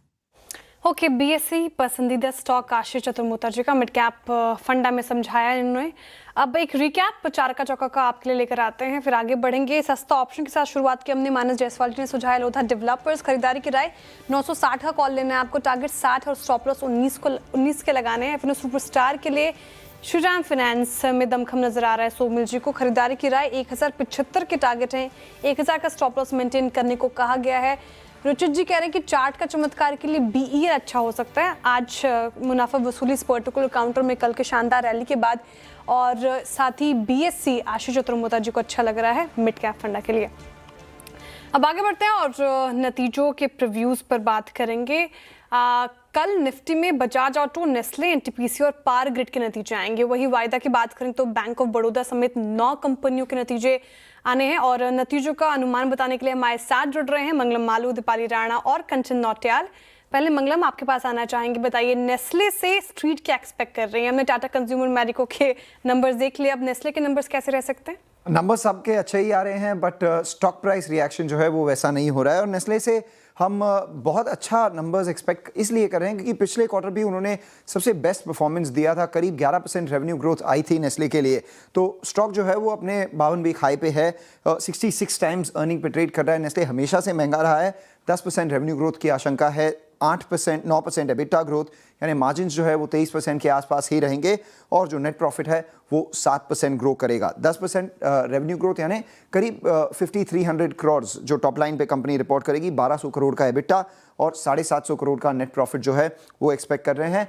जो डोमेस्टिक बिजनेस है उनका वो करीब 95% बिजनेस उनका जो डोमेस्टिक है वहाँ पे 6 to 8% ग्रोथ होगा और जो एक्सपोर्ट बिजनेस है वो 11 से 13% के आसपास ग्रो करेगा। डोमेस्टिक वॉल्यूम जो है वो 7 से 8% के आसपास ग्रो करेंगे और जो प्राइस ग्रोथ है वो 1 से 2% है। इंपॉर्टेंट चीज़ नेस्ले में ये देखनी होगी कि जो न्यू लॉन्चेस हैं, आप अगर देख रहे होंगे बॉम्बे में या कहीं पे भी अपने घरों के आसपास में जितने भी होर्डिंग्स है वहाँ पर किटकैट पॉप्स नाम का एक नया प्रोडक्ट आया है, वो काफ़ी अच्छा कर रहा है कन्फेक्शनरी में। तो न्यू लॉन्चेस, डिमांड, इन्फ्लेशन और सबसे ज़्यादा प्यूरिना जो पेट केयर बिजनेस है उनका, उस पर भी मैनेजमेंट काफ़ी ऑप्टिमिस्टिक हैं।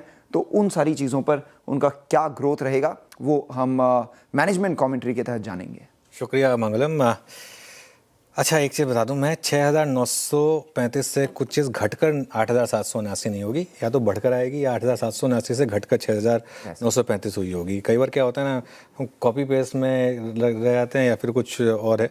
खैर कोई बात नहीं, उसको सही कर लीजिए प्लीज़। अब दीपाली के पास चलते हैं और जानते हैं कि बजाज ऑटो के नंबर्स कैसे रह सकते हैं। दीपाली बताइए। बजाज ऑटो के नंबर्स अच्छे एक्सपेक्टेड हैं और प्राइमरीली 3 फैक्टर्स रहेंगे जो कि ओवरऑल अर्निंग्स को सपोर्ट करते हुए दिखाई देंगे। एक्सपोर्ट डिमांड रोबस्ट रही है, करेंसी मूवमेंट कंपनी के लिए फेवरेबल रहा है और तीसरी चीज़ जो प्रीमियम मोटरसाइकिल सेगमेंट है वहाँ पर भी काफ़ी अच्छी ग्रोथ रहेगी जो कि अर्निंग्स को सपोर्ट करते हुए दिखाई देगी और इसीलिए रेवेन्यूज़ में 18% की ग्रोथ एक्सपेक्टेड है वाईवाई बेसिस पे। प्रॉफिटेबिलिटी और एबिटा में भी अराउंड 20% की ग्रोथ एक्सपेक्ट कर रहे हैं। हालांकि मार्जिन्स फ्लैट रहेंगे, 30-40 बेसिस पॉइंट का इंप्रूवमेंट देखने को मिल सकता है इस क्वार्टर में। वाईवाई बेसिस पे 20.5% के आसपास मार्जिन्स हम एंटिसिपेट करके चल रहे हैं। इस क्वार्टर में जो ओवरऑल वॉल्यूम्स रहे वहाँ 10% की ग्रोथ रही। जैसे मेंशन किया, एक्सपोर्ट डिमांड स्ट्रॉन्ग रहे, एक्सपोर्ट्स में हमने 18% की ग्रोथ इस क्वार्टर में देखी और डोमेस्टिक वॉल्यूम्स हालांकि सिर्फ 3% ऊपर ही थे। हायर रियलाइजेशंस और ऑपरेटिंग लीवरेज का भी बेनिफिट ओवरऑल अर्निंग्स को दिखाई देगा। मार्जिन्स में जो हम ज़्यादा इंप्रूवमेंट नहीं देख रहे हैं वो इस वजह से क्योंकि जो रॉ मटेरियल कॉस्ट है वो काफ़ी हायर साइड पर रही है, इसीलिए जो एक्सपोर्ट से बेनिफिट मिल रहे हैं वो कहीं ना कहीं ऑफसेट होते हुए दिखाई दे रहे हैं।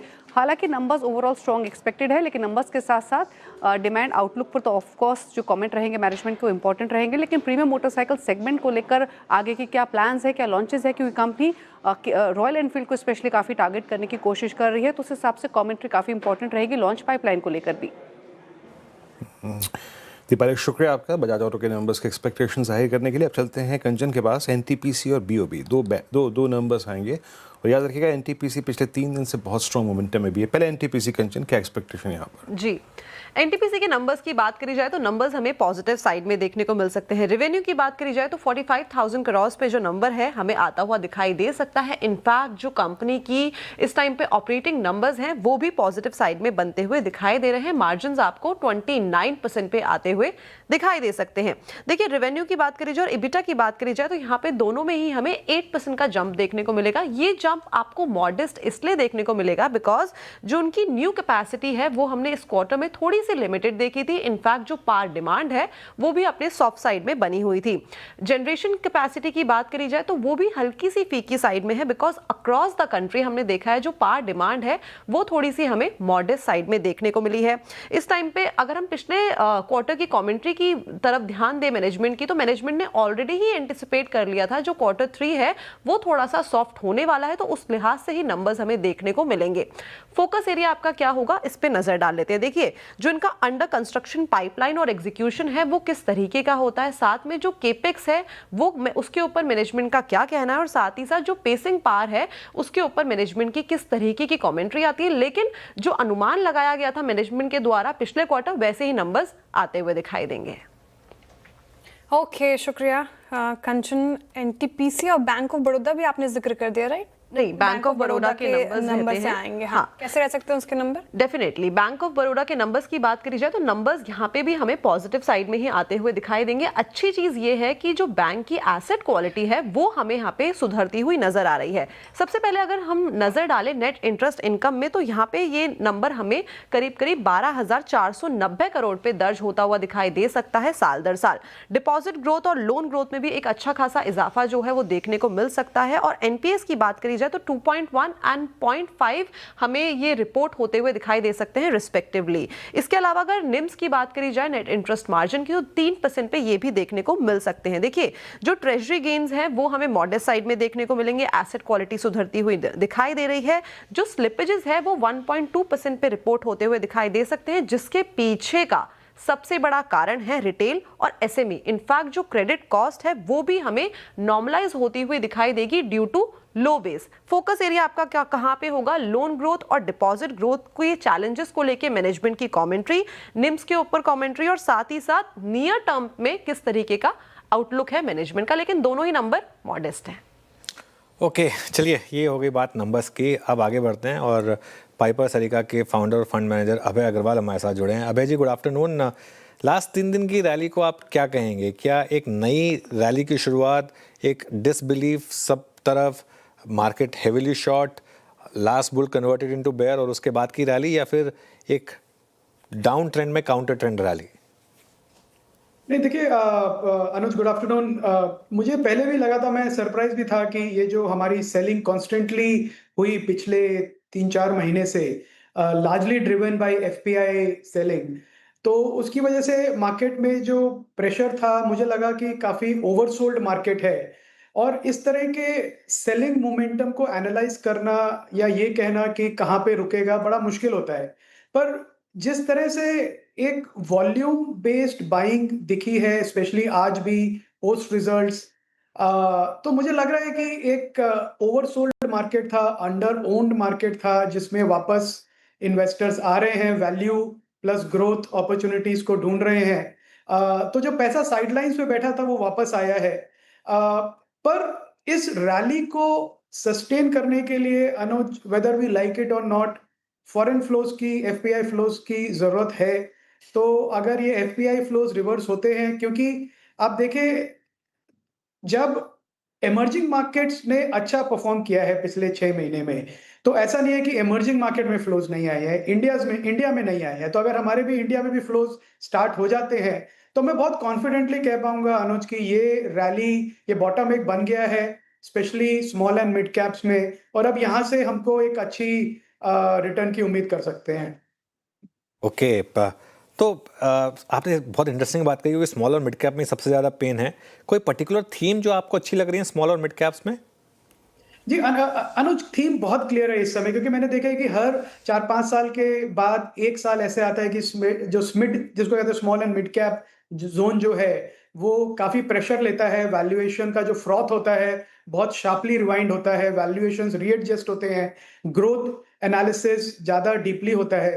तो अभी जो मुझे लगता है कि growth at reasonable price across sectors जो है वो प्राइमरी थीम है, कि जहां पे आपको एक सॉलिड ग्रोथ दिख रहा है अगले 4-5 साल का, 20-30% का एनुअल ग्रोथ, और ऐसे एनवायरनमेंट में जहां की प्राइस में ऑलरेडी 30-40% करेक्शन हो चुका है, तो आपका जो फॉरवर्ड पी मल्टीपल है वो 30 के आसपास आ गया है। I think those are brilliant opportunities Anuj, और ये मैं सेक्टर वाइड अक्रॉस देख पा रहा हूं। जैसे जहां भी अच्छे रिजल्ट्स आ रहे हैं, आज हमारे एक मॉडल पोर्टफोलियो में कंपनी है शारदा क्रॉप केम, उसके रिजल्ट आए और इमीडिएटली मार्केट ने उसको रिएक्ट किया पॉजिटिवली, क्योंकि ये स्टॉक भी प्रेशर में था, काफी एग्जिट्स हुए थे। तो I think rather than sector specific, मेरे को लगता है कि जहां पे इन्वेस्टर्स को ग्रोथ एट रीजनेबल प्राइस मिल रहा है, आई थिंक वो बहुत अच्छी अपॉर्चुनिटी है इन्वेस्टर्स के लिए इस समय। अच्छा अभय जी नमस्कार, वीरेंद्र बोल रहा हूँ। बहुत सारी स्क्रिप्ट्स में जैसे कि आपने शारदा कॉपकैम का जिक्र किया, इट्स 989, बहुत स्ट्रॉन्ग रिएक्शन। कल ऐसे ही बातों बातों में श्रेया ने कार ट्रेड का जिक्र किया, उससे पूछा भी प्रश्न उस पर, ये थोड़ा सा सिंक हो रहा था। ये EU डील और इनफैक्ट आई थिंक जो स्पेशली डील के बाद से जो क्रैक आया था इस स्टॉक में, आप लोगों ने क्या व्यू लिया, क्या सेंस बनाया इस स्टॉक पे, और आपकी होल्डिंग में अभी भी रहेगा कमिटेड ये स्टॉक? जी वीरेंद्र, मैं स्टॉक का नाम मिस कर दिया। आप कौन से स्टॉक की बात कर रहे हैं? Car trade. नहीं, कार ट्रेड डेफिनेटली रहेगा, बिकॉज ये कार ट्रेड एक OEM एग्नोस्टिक प्ले है। और अगेन कार ट्रेड के रिजल्ट्स बहुत अच्छे थे वीरेंद्र, जो आपने भी देखे। पर एक टेक्निकल रिएक्शन मिड और स्मॉल कैप में क्या होता है इन्वेस्टर्स का, एक दिन में कहना बहुत मुश्किल हो जाता है। अब कल सेल ऑफ हुआ, आज रिकवरी है। मुझे लगता है कि ये एक बहुत लंबे समय की थीम है, जहां पे क्लियरली ग्रोथ विजिबल है। इसको कोई फर्क नहीं पड़ता कि टाटा है या वॉल्वो है या महिंद्रा की गाड़ी है, मारुति या hyundai है। ये अक्रॉस द बोर्ड प्लेटफॉर्म है जो सारे OEMs के लिए लीड जनरेट करता है, सारे OEMs यूज करते हैं इसको। प्लस इनका जो एक प्रोडक्ट है OLX, वो 90% मार्केट शेयर है उसका ऑनलाइन क्लासिफाइड्स और ऑनलाइन प्रोडक्ट सेलिंग में। तो आई थिंक और हाईली प्रॉफिटेबल कंपनी है, 1000-1200 करोड़ का कैश है। तो अगर किसी भी पर्सपेक्टिव से देखें, सो एज लॉन्ग एज देश में गाड़ियां नई बिक रही हैं और पुरानी ट्रेड हो रही है, कार ट्रेड जैसी कंपनी हमेशा प्रॉफिट बनाती रहेगी। सो आई थिंक ये टेक्निकल करेक्शंस हैं, और हमें जहां मौका मिलता है हम अपना एलोकेशन बढ़ा सके, तो डेफिनेटली उसको यूज करते हैं वीरेंद्र। ओके, ऑप्टिमिस्टिक हैं आप अभय अग्रवाल जी कार ट्रेड को लेकर। अभी भी स्टॉक अच्छा परफॉर्म भी कर रहा है। गुड आफ्टरनून आपको। अच्छा, इसी प्रश्न को मैं थोड़ा और कंसंट्रेट कर दूं। इंडिया EU की डील के बाद हमने देखा ऑटो स्पेस में स्पेशली 2 काउंटर्स काफ़ी टूटे सर, एक महिंद्रा और मारुति सुजुकी। क्या डर जो सता रहा है बाजार को, क्या सच में वो कायम रहेगा? और अब इस डील के बाद, पोस्ट दिस डील, आपका ऑटो स्पेस पर क्या व्यू है? जी देखिए, डील जो है ये एक काफी लंबा समय लेगी प्ले आउट करने के लिए, और आई थिंक आपके चैनल पे भी काफी इसका डिस्कशन हो चुका है। तो मुझे नहीं लगता कि कोई नियर टर्म इमीडिएट इम्पैक्ट है। जो हमारी जो OEMs हैं, चाहे वो टाटा हो या महिंद्रा हो या मारुति हो, उसको कोई फर्क पड़ेगा। आई थिंक जो हमारे OEMs के चैलेंज इस समय जो उभर के आ रहे हैं वो है कमोडिटी प्राइस हाइक का, क्योंकि अभी भी 60-70% कमोडिटी का कंट्रीब्यूशन होता है रॉ मटेरियल कॉस्ट में व्हीकल्स की। तो अगर स्टील के प्राइसेस बढ़ रहे हैं, कॉपर प्राइस बढ़ रहे हैं, एल्यूमिनियम प्राइस बढ़ रहे हैं, जो अब मल्टी ईयर हाइज पे आ गए हैं, तो उसको कैसे एब्जॉर्ब करेंगी ये कंपनीज, और उसको कैसे पास ऑन करेंगी, और पास ऑन करेंगे तो क्या प्राइस इलास्टिसिटी है। आई थिंक ये एक ज्यादा बड़ा कंसर्न है इन्वेस्टर्स के लिए। अगेन मेरा ये मानना है कि इंडिया एक बहुत स्ट्रॉन्ग कंजम्पशन मार्केट है, जहां पे अगर किसी कंपनी को 3-4-5% प्राइस हाइक लेना पड़े तो उसमें कोई बड़ी प्रॉब्लम डिमांड की मुझे नहीं लगता कि आएगी। और प्लस प्रोडक्ट इनोवेशन अगर स्ट्रॉन्ग है तो आप अलग चीजें यूज करके अपना मार्जिन प्रोटेक्ट कर सकते हैं। सो आई थिंक दैट मार्केट का थोड़ा ओवर रिएक्शन है EU deal plus commodity price increase का, पर मुझे लगता है कि वो टेपर आउट हो जाएगा as investors come back looking for good stocks. नहीं, ये बात आपकी बिल्कुल सही है। कमोडिटीज़ अगर इसी तरीके से बढ़ती रही तो दिक्कत आएगी। एशियन पेंट्स पर आपका क्या रिएक्शन, क्या व्यू रहेगा अभय जी? क्या एक ऐसा स्टॉक जिसने इतने क्वार्टर्स तक सताया, पिछले क्वार्टर में लगा कि चलिए सब ठीक हो गया, स्टॉक ऑलमोस्ट 52 वीक हाई तक चला गया, लेकिन बैक टू स्क्वायर वन? जी अनुज, अगेन मेरा कोई बाय या सेल रिकमेंडेशन नहीं है, और ये हमारे मॉडल पोर्टफोलियो में है नहीं। स्टॉक पर ऑब्वियसली देखते हैं। आई थिंक प्रॉब्लम इसमें सिर्फ यही है जो मैंने पहले कहा अनुज, की एक जब मार्केट करेक्शन के मूड में होता है तब वैल्यूएशंस बहुत इंपॉर्टेंट हो जाती हैं। अगर तेजी का मार्केट है तो वैल्यूएशन लोग इग्नोर कर देते हैं। तो अभी भी ये कहना कि आप एक पेंट स्टॉक को, बहुत अच्छी कंपनी है, पर आप 60-65 टाइम का मल्टीपल देंगे, इन्वेस्टर्स ये सोचते हैं कि मेरे को फिर क्या दूसरी अपॉर्चुनिटीज हैं, और इस तरह के मार्केट में दूसरी अपॉर्चुनिटीज हैं which are much better priced. So मुझे लगता है कि एशियन पेंट्स की प्रॉब्लम फंडामेंटल नहीं है, ग्रोथ में, डिमांड में, प्रोडक्ट में कोई प्रॉब्लम नहीं है। प्रॉब्लम सिर्फ ये है कि जो ग्रोथ उनका है अभी वो वैल्यूएशन को जस्टिफाई नहीं कर पा रहा है। तो I think that is why stock थोड़ा प्रेशर में है, और मुझे लगता है रहेगा जब तक वो ग्रोथ कर्व पे वापस नहीं आते हैं। अच्छा अभय जी, अगर आप स्टॉक्स का नाम लेने में कंफर्टेबल हो जिसको आपने अपने पोर्टफोलियो में पीएमएस में इंक्लूड किया हो, anything bought in defence, railway, या फिर अपने प्रश्न को थोड़ा सा वाइड कर दूं, मेरे ख्याल से हालांकि आप इस मापदंड पर जाते नहीं हैं, but still PSUs. Ji, PSUs में हमने डायरेक्टली स्टॉक एक्सपोजर नहीं लिया है, पर थ्रू एन ईटीएफ हमारा थोड़ा एक्सपोजर है उसमें, सीपीएससी ईटीएफ के थ्रू। दूसरा जो आपने पूछा, स्टॉक जो हमने ऐड किया है अभी लास्ट रीबैलेंस में, हमने एक छोटी कंपनी है जो काफी अच्छा काम कर रहे हैं, उनका रिजल्ट भी आया कल, एसजीएस एंटरप्राइजेस करके, ऑटो कंपोनेंट भी नहीं, ऑटो एंसिलरी कह सकते हैं उसको। वो उसको हमने ऐड किया है अपने पोर्टफोलियो में, मॉडल पोर्टफोलियो में। अगेन मेरी बाय और सेल रिकमेंडेशन नहीं है, पर हमें जो थीम है कि कंज्यूमर्स जो हैं अब वो चाहते हैं कि प्रोडक्ट ना सिर्फ अच्छा करे बट अच्छा दिखे, और डिजाइन पे बहुत इनोवेशन हो रही है और ये कंपनी लीडर है डिजाइन इनोवेशन में, और अब कंज्यूमर ड्यूरेबल्स में भी जा रहे हैं, सिर्फ ऑटो सेक्टर तक सीमित नहीं है। प्रॉफिटेबल कंपनी है, अच्छा मार्जिन बनाते हैं, 28% 29% का EBITDA मार्जिन है, तो हर तरह से कंपनी हमें अच्छी लगी, तो हमने उसको ऐड किया है वीरेंद्र पिछले रीबैलेंस में। ओके, अभय अग्रवाल जी, अर्निंग्स को लेकर मेरा सवाल आपसे प्राइवेट बैंकिंग स्पेस को लेकर है। हमने ICICI, HDFC bank, IndusInd bank, Kotak Mahindra bank, दिग्गजों के नंबर देखे, फिर रिएक्शन भी देखा मार्केट पर उसका। बैंक्स ने हालांकि सुधार दिखाई है, आपको कैसे लगे इन अर्निंग्स, और साथ ही अब क्या व्यू बन रहा है आपका बैंकिंग स्पेस पे? जी, श्रेया, मुझे लग रहा है बैंकिंग सेक्टर की जो अर्निंग्स है ये पोलराइज हो गई है। पोलराइज मतलब कि दो एक्सट्रीम्स पे है अभी। जो लार्ज बैंक्स हैं वो स्ट्रगल कर रहे हैं क्रेडिट डिपॉजिट रेशियो को लेके, क्योंकि जो डिपॉजिट्स हैं वो बढ़ नहीं रहे हैं, और वो इसलिए नहीं बढ़ रहे हैं कि वो काफी, अगर मैं यूज कर सकूं ये वर्ड, काफी कंजूस हैं सेविंग्स अकाउंट और एफडी रिटर्न्स के, जो डिपॉजिट्स के जो इंटरेस्ट रेट्स हैं उसके मामले में। तो जो इन्वेस्टर्स हैं, जो डिपॉजिटर्स हैं, वो छोटे बैंक्स के पास ज्यादा जा रहे हैं, जो उनको काफी अच्छा इंटरेस्ट देते हैं सेविंग्स और एफडी पे, दोनों पे।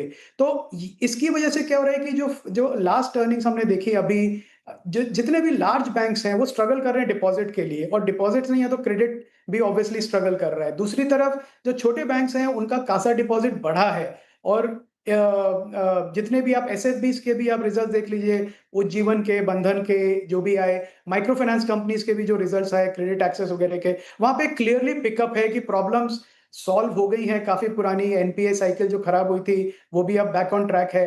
तो मुझे लगता है कि जो छोटे बैंक्स और एनबीएफसीज हैं, इनकी परफॉर्मेंस काफी बेहतर रही है और रहेगी कंपेयर टू लार्ज बैंक्स जो अभी थोड़ा डिपॉजिट्स के लिए स्ट्रगल कर रहे हैं। अनलेस वो अपनी स्ट्रैटेजी चेंज करें, मुझे नहीं लगता कि उनकी प्रॉब्लम जल्दी सॉल्व होगी। अभय जी, पावर इक्विपमेंट्स या फिर कैपिटल गुड्स, रिन्यूएबल एनर्जी, इस सेगमेंट में क्या आपने पोर्टफोलियो में कितना वेटेज दिया? कुछ स्टॉक्स जो ऐड कर रखे हो या फिर वेटेज बढ़ाया हो? नहीं, बिल्कुल, ये बहुत बड़ा ग्रोथ सेक्टर है, और जीडीपी अगर ग्रो करेगी, और करेगी डेफिनेटली इंडिया में, तो power consumption in every form will go up. पर हमारा अभी ये अप्रोच है कि हमने इसमें कोई डायरेक्ट बेट नहीं ली है किसी प्रोड्यूसर, पावर प्रोड्यूसर या कैपिटल गुड मैन्युफैक्चरर पे। उसके बनिस्बत अभी हमने एक थोड़ा कॉन्ट्रा बेट लिया है। अगेन मेरी बाय रिकमेंडेशन नहीं है, पर हमने आईएक्स का स्टॉक मॉडल पोर्टफोलियो में ऐड किया है प्योरली फ्रॉम वैल्यूएशन पर्सपेक्टिव, क्योंकि अभी भी ये ग्रोथ कंपनी है, इसका जो कपलिंग का इशू है वो अभी रिजॉल्व हुआ नहीं है, तो वो रिस्क है इन्वेस्टर्स के लिए। पर आई थिंक उस रिस्क को अगर हम इंक्लूड भी करें तो भी मुझे लगता है कि स्टॉक का जो प्राइस है, अभी जो वैल्यूएशन है, बहुत अट्रैक्टिव है फॉर लॉन्ग टर्म इन्वेस्टर्स। ये कब रिजॉल्व होगा, कब ये स्टॉक टर्न अराउंड होगा, कब ये रीरेट होगा, ये कहना मुश्किल है, पर मुझे लगता है कि to play power sector in India ये बहुत अच्छा एक प्रॉक्सी बेट है इन्वेस्टर्स के लिए। चलिए अभय जी, बहुत बहुत शुक्रिया, आप इस चर्चा में शामिल हुए सभी सेक्टर्स पे, और इनफैक्ट आप स्टॉक स्पेसिफिक भी टिप्पणी करने में आज कंफर्टेबल रहे। बहुत बहुत शुक्रिया, आप इस कार्यक्रम में शामिल हुए, और पोस्ट बजट आपके व्यूज़ समझने के लिए एक बार फिर से आपसे बातचीत करेंगे। बहुत बहुत शुक्रिया।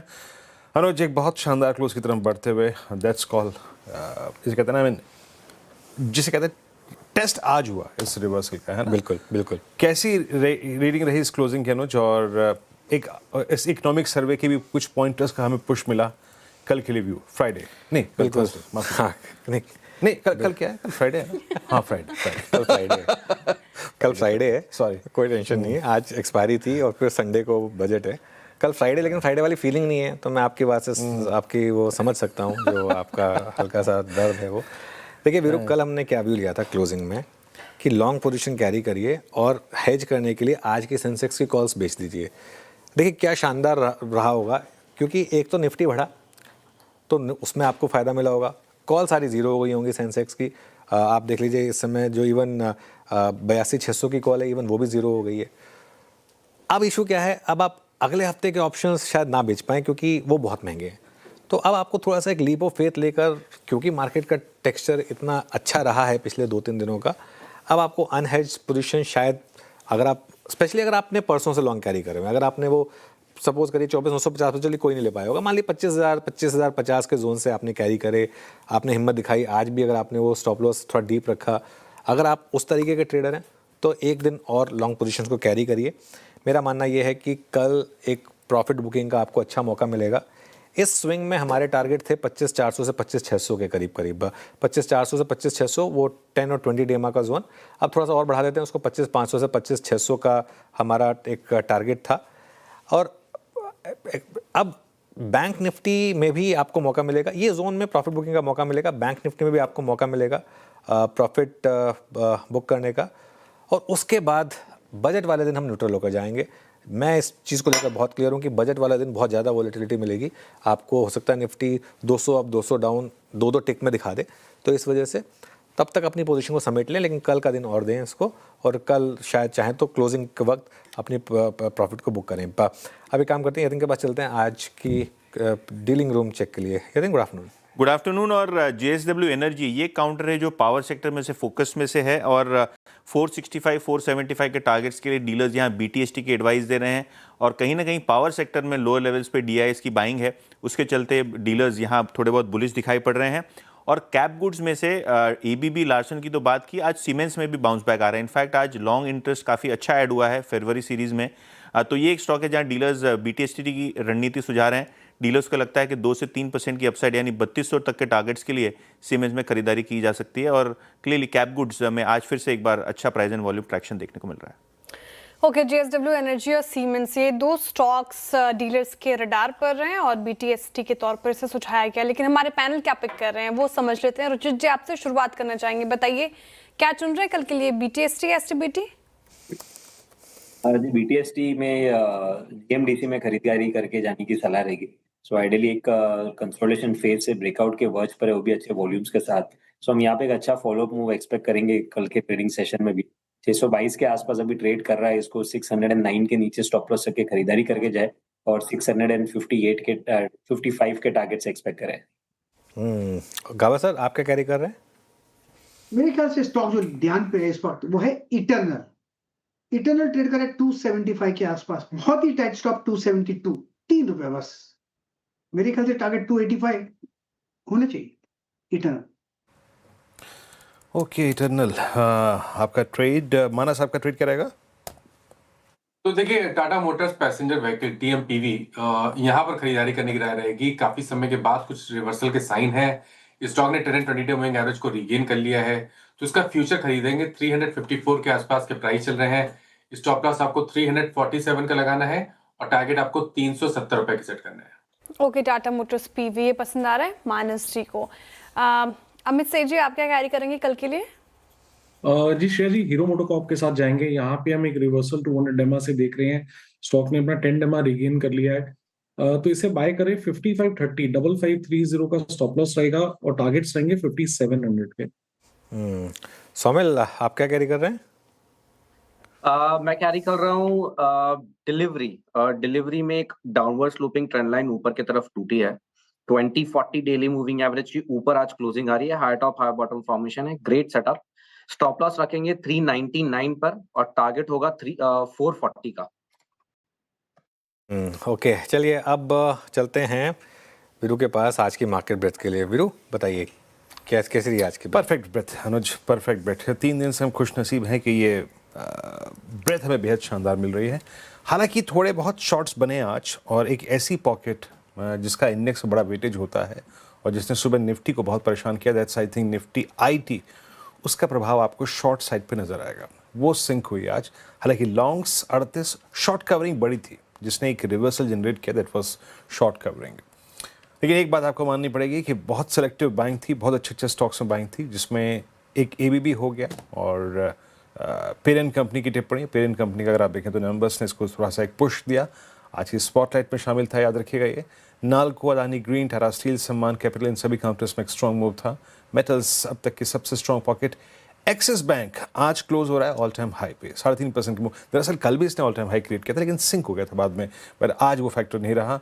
और एनएमडीसी एलएनटी में आज शॉर्ट कवर था और टाटा मोटर्स पैसेंजर व्हीकल टीएमपीवी, जिसमें आज भी मानस ने कॉल भी दी। मैं एक बात बताता हूँ आपको, फर्स्ट टाइम पोस्ट 1 अक्टूबर, एक बार फिर से स्लाइड पे आइए प्लीज जरा। फर्स्ट टाइम पोस्ट 1 अक्टूबर टाटा मोटर पीवी ने, मतलब टाटा टीएमपीवी ने एक पुल बैक दिया। ऑल इंडिया में आज बचे कुछ शॉर्ट्स और कवर हुए और शॉर्ट बिल्डअप, क्योंकि मैंने जो कहा था ना, मैंने आईटी, ये था आज दर्द का विषय। केपीआईटी, आरवीएनएल बाद में सिंक हुआ, कैनरा बैंक में आज शॉर्ट बिल्डअप हुआ। Interesting, I mean Canara bank का सिंक होना आज, कैनरा बैंक ने आज फर्स्ट टाइम इतना बड़ा कैंडल रिवर्सल दिया। टेस्ट किया इस स्टॉक ने आज अपना 50 डे मा, और बाकी ये लॉन्ग अनवाइंडिंग में सोलार इंडस्ट्रीज, एशियन पेंट्स, दिवीज लैब, आईसीसी इन्फोएज। कल जो लोडिंग हुई थी डिफेंस स्पेस में पोस्ट बीएल के नंबर्स, या फिर सुबह से जो वो थोड़ी सी अनलोडिंग हुई यहाँ पर, बट एशियन पेंट्स फाइनली अगर आप देखें तो जो अच्छा एशियन पेंट्स अनुज, उस दिन नंबर्स आए थे, आप ये समझिए 27 जनवरी को 2721 पे 2431, और क्या क्या वॉल्यूम्स के आंकड़ों के आगे बाजार नतमस्तक हो गया। आई मीन कंप्लीटली अगर आप देखें अवॉइड कर रहा है, बता इस स्टॉक को। बिल्कुल 300 रुपये उड़ गए वीरू, बिल्कुल। और देखिए ये रिस्क हमेशा था एशियन पेंट्स में, ये रिस्क हमेशा था। अब इशू क्या है कि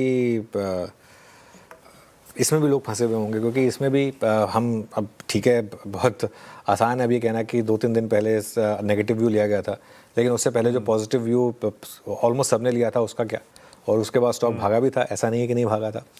तो ठीक है, लेकिन एक चीज़ क्लियर है कि अभी यहाँ पर कॉम्पिटिटिव इंटेंसिटी और पेन अभी कुछ समय और रहने वाली है, और अब अनलेस एशियन पेंट्स अगले क्वार्टर में वापस अच्छे नंबर ना दिखाए, ये अंडर परफॉर्म करेगा, ये बात आई थिंक क्लियर है। और देखिए मोर और लेस वो पूरी रैली खत्म हो गई है। 2318 से हम गए थे, 2300 से 2900 3000 तक गए थे हम, 2300 या 2400 तो आ ही गए हैं वापस, तो बचा क्या है फिर उस रैली में। बिल्कुल, ये इस अर्निंग सीजन का अगर आप देखें एक और डिजास्टर रहा, और सही कहते हैं जो वो जो तेज़ी से शुरू हुई थी, मुझे याद रहे 13 नवंबर को उसके नंबर्स आए थे, उस दिन प्राइस है 2600 रुपये, तो अब सब्सट्रैक्ट फर्दर 200 रुपये हो गए यहाँ पर। और आज बड़ा इंटरेस्टिंग था, टीवीएस मोटर्स अच्छे नंबर्स के बाद थोड़ा सा कोलैप्स हुआ, बीएल थोड़ी सी ऑफलोडिंग इसमें हुई, लेकिन बीएल बहुत चल चुका था, और फाइनली एक एमएनएम लिखा है ये 3400 पे। एमएनएम आज थर्ड कंसेक्यूटिव सेशन क्लोज होता हुआ 200 डे एक्सपोनेंशियल एवरेज पे, बट इट सीम्स, ये लग रहा है पिछले 3 दिन के बिहेवियर को देख के शायद कि कुछ जेन्युइन बाइंग आ भी रही है, क्योंकि लोअर शैडो बहुत बड़ी है। सौमिल आप क्या कहते हैं? अभी तक इस पे अगर आप कमिटेड हैं, मान लीजिए आपकी होल्डिंग्स में है, क्या ये प्राइस 200 डेमा का 3401 रुपये, ये थोड़ा एडिशन करने का एक वाजिब जोन है, या फिर आपको लगता है कि नहीं अभी थोड़ा वक्त देना चाहिए? जो मार्च 25 में हुआ था, स्विंग टुवर्ड्स 100 डेमा इज क्वाइट लाइकली, हो सकता है वो मिले, तो क्या वेट करें अभी किसी फर्दर बाइंग से पहले? M&M में definitely it's a very good long term stock, और पोर्टफोलियो में होना ही चाहिए। डेफिनेटली मैं होल्ड करूंगा ये, लेकिन मैं ऐड नहीं करूंगा, क्योंकि it's in the down trend. Down trend में कोई भी स्टॉक को ऐड नहीं करना चाहिए, that's how I see it. जब अप ट्रेंड शुरू हो वहां पे ऐड करना चाहिए। If I want to add something in the auto space, मुझे लगता है कि Bajaj auto is placed really well। यहाँ पे बजाज ऑटो में एक बड़ा सा inverted head and shoulder pattern बना है, जो ऊपर की तरफ ऑलरेडी ब्रेकआउट हो चुका है। तो मुझे लगता है कि बजाज ऑटो में यहाँ से 8,870 के आसपास का एक स्टॉप लॉस रख के ऊपर में 10,500 प्रॉब्ली 11,000 के टारगेट्स मिल सकते हैं। लेकिन अगर हम वेरी स्पेसिफिकली M&M की बात करें, तो M&M में अभी थोड़ा सा वेट करना चाहिए। आई वुड से कि अवॉइड करें जब तक इसमें रिवर्सल ना दिखे। Okay, M&M Mahindra and Mahindra यहाँ पे अवॉइड करने की फिलहाल राय है, क्योंकि डाउन ट्रेंड में नजर आ रहा है सोमिलजी को, काफ़ी गिरावट इस पर्टिकुलर काउंटर में। लेकिन बजाज ऑटो दूसरी तरफ आप उसके बारे में सोच सकते हैं, उसमें स्ट्रेंथ नजर आ रही है। वायदे बाजार से कुछ देखें जहां पर अच्छे मूव्स रहे आज। ईबीबी जाहिर तौर पर हम बात कर रहे हैं इस पर्टिकुलर काउंटर की, नैल्को, अडानी ग्रीन, सीमेंस। एक बार सम्मान कैपिटल भी लेकर आइएगा स्क्रीन पर, 4% से ज़्यादा की तेज़ी के साथ सम्मान कैपिटल डेज हाई पर क्लोज होने की तैयारी। और इस पर्टिकुलर काउंटर ने पिछले 6 महीने में देखें तो 17% का रिटर्न दिया है। बताएंगे मानस जी, सम्मान कैपिटल आपसे चर्चा हुई है काफ़ी बार इस पर्टिकुलर काउंटर को लेकर, बैन में आने से पहले कोई ट्रेड दिख रहा है क्या आपको? तो बिल्कुल सही आपने कहा कि ऐसा हो सकता है कि बैन में 1-2 दिन में आ जाए, लेकिन अगर हम पैटर्न की बात करें तो ऐसा लग रहा है कि स्टॉक ने एक शॉर्ट टर्म बॉटम बनाया है। स्टॉक ने 20 डे और 200 डे मूविंग एवरेज को रीगेन कर लिया, थोड़े बेहतर वॉल्यूम देखने को मिल रहे हैं। पैटर्न को देख के लग रहा है कि शायद स्टॉक जो रेजिस्टेंस 150 पे बना हुआ है उसको ब्रेक करके 157 की तरफ जाने की कोशिश करेगा। तो अगर एक ट्रेड लेना ही हो तो स्टॉप लॉस आपको 144 पे लगाना है, खरीदारी करनी है करंट लेवल्स पे, टारगेट सेट करने हैं 157 के। श्रेया सही गेस कर लिया आपने, वैसे बैन में जा सकता है ये। और देखिए अभी तक उसको सरप्राइज नहीं होगा वैसे, क्योंकि आदत है इसकी, नॉर्मली पहले दिन में चला जाता है बैन में, इस बार थोड़ा पहले दिन नहीं गया। लेकिन जो सॉफ्टवेयर है उसके हिसाब से तो 100% पोजीशन हो चुकी हैं, तो बैन में आ जाना चाहिए। लेकिन दिक्कत क्या है ना, आजकल पता नहीं चलता, क्योंकि वो जो पोजीशनिंग है उसमें ऑप्शंस को जो वेट दिया जाता है उसके हिसाब से बैन में आएगा या नहीं आएगा। अगर वो डेटा रेडी हो तो प्लीज़ दिखा दीजिएगा, वरना मैं किसी और काउंटर की बात करना स्टार्ट कर देता हूँ। इससे ज़्यादा टाइम स्पेंड नहीं करूँगा इसके ऊपर। चलिए ठीक है, तो ये बात होगी सामान की, शायद बैन में आने की तैयारी कर रहा है ये stock.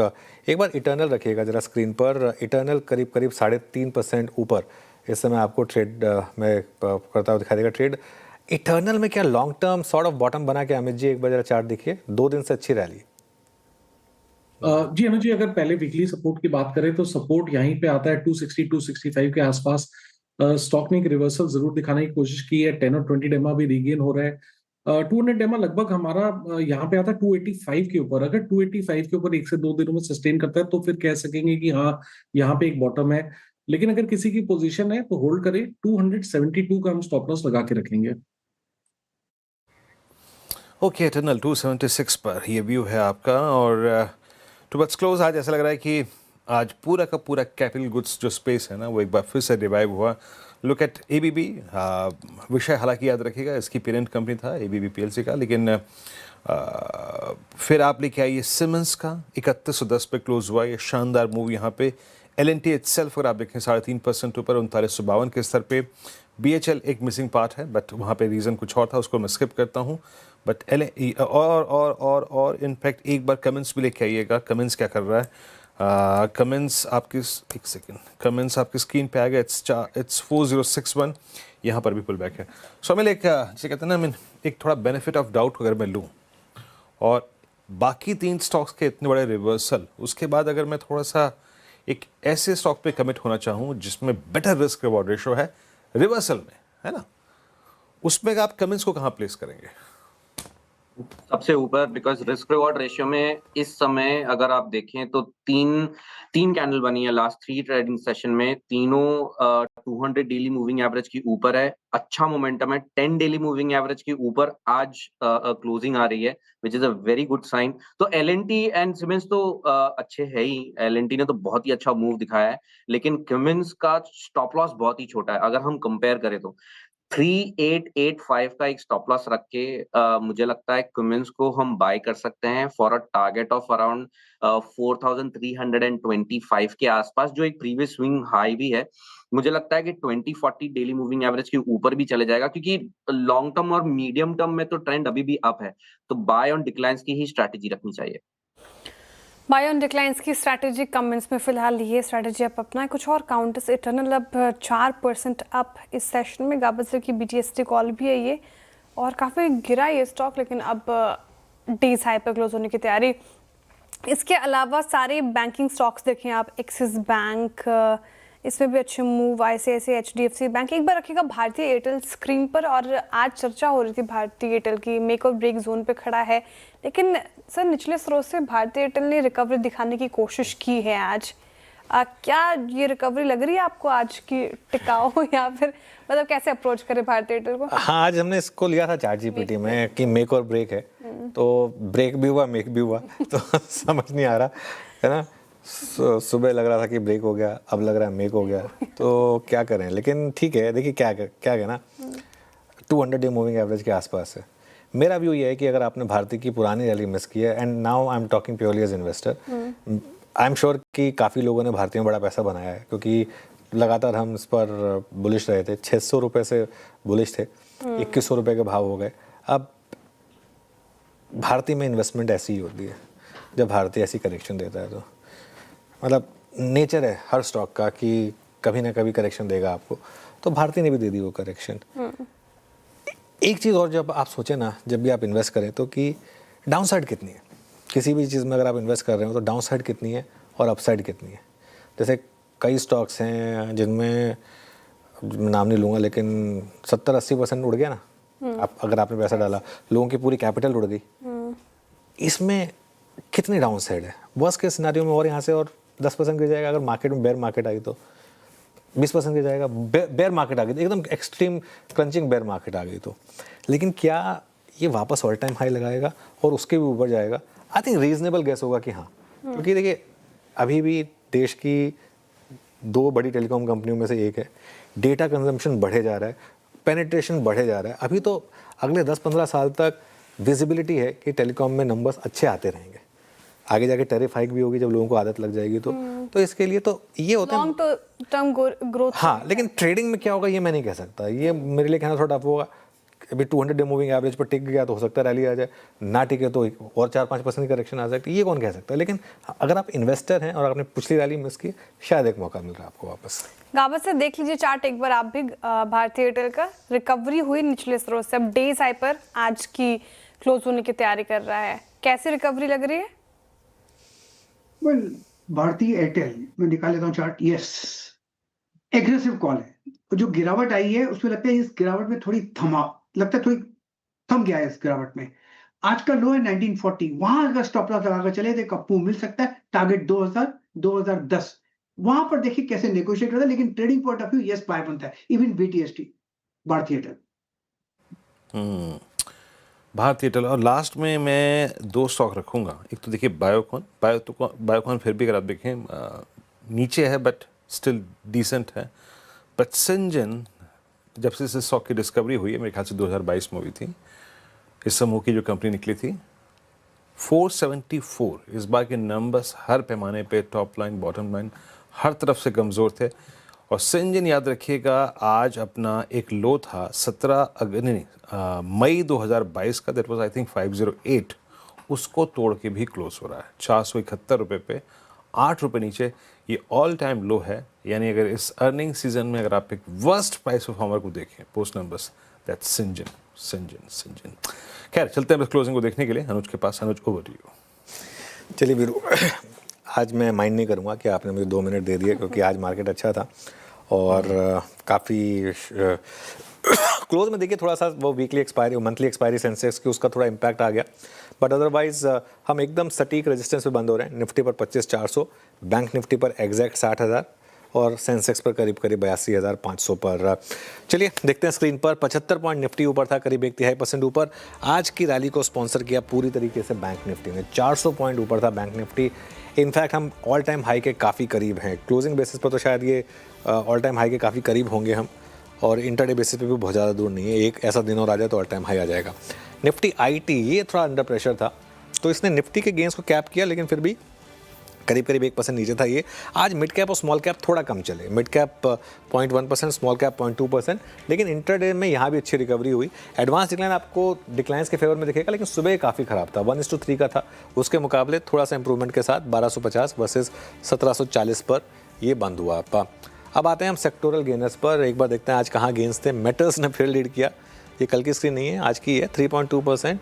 Energy, capital market, capital goods, financials, oil and gas, ये सब सेक्टर्स में अच्छी तेज़ी थी। आज मंदी वाले सेक्टर्स भी थे, ऐसा नहीं है कि नहीं थे। डिफेंस में करेक्शन आई कल के 7% के मूव के बाद। एफएमसीजी, एशियन पेंट्स का बड़ा impact, pharma, IT, PSU banks, Nifty auto, इन सब में आपको बड़ी गिरावट आज देखने को मिली। अब आते हैं हम निफ्टी के गेनर्स पर। सबसे ऊपर था टाटा स्टील 4.5% ऊपर, उसके बाद Larsen and Toubro 3.5%, Tata Motors passenger vehicle 3.5%, Axis, Eternal और हिंडाल्को यहाँ पर भी 3% की अच्छी तेज़ी थी। लूजर्स देखते हैं क्या रहे आज के। एशियन पेंट्स 4% नीचे था, एसबीआई लाइफ में 3% के करीब की गिरावट रही, इंटरग्लोब एविएशन 0.3% नीचे था, मारुति 2.5%, टाटा कंज्यूमर करीब 2.5% और टीसीएस ये भी करीब 2% आज की ट्रेड में नीचे था। तो कुल मिलाकर ये था आज का मार्केट का लेखा जोखा और शानदार close third day running market के लिए। अब लेट्स सी, एक चीज़ लेकिन फिर भी बता दूं कि मार्केट में भले ही 3 अब हमको अच्छे दिन देखने को मिले हों, लेकिन और इस वीक में निफ्टी करीब 1.5% ऊपर है, लेकिन इस मंथ में हम अभी भी 0.3% नीचे, ये बात याद रखिएगा। तो कल इस महीने का लास्ट ट्रेडिंग सेशन है और उसके बाद फिर यूनियन बजट। जी हाँ, एक कदम और चलना है, फिर बजट में मिलना है। शुक्रवार का दिन बाकी है, लेकिन आज की उपलब्धि ये है कि हम 6 जनवरी के बाद पहली बार 10 डे के ऊपर बंद हो रहे हैं निफ्टी का। दैट्स गुड, अच्छी बात है। ये पैनल आपके साथ सारे समीकरणों के साथ, फैक्ट्स के साथ, फिगर्स के साथ, स्टॉक्स एंड न्यूज़ के साथ, रणनीति के साथ कल सुबह फिर मिलेगा मॉर्निंग कॉल और मुनाफे की तैयारी में। तब तक के लिए नमस्कार।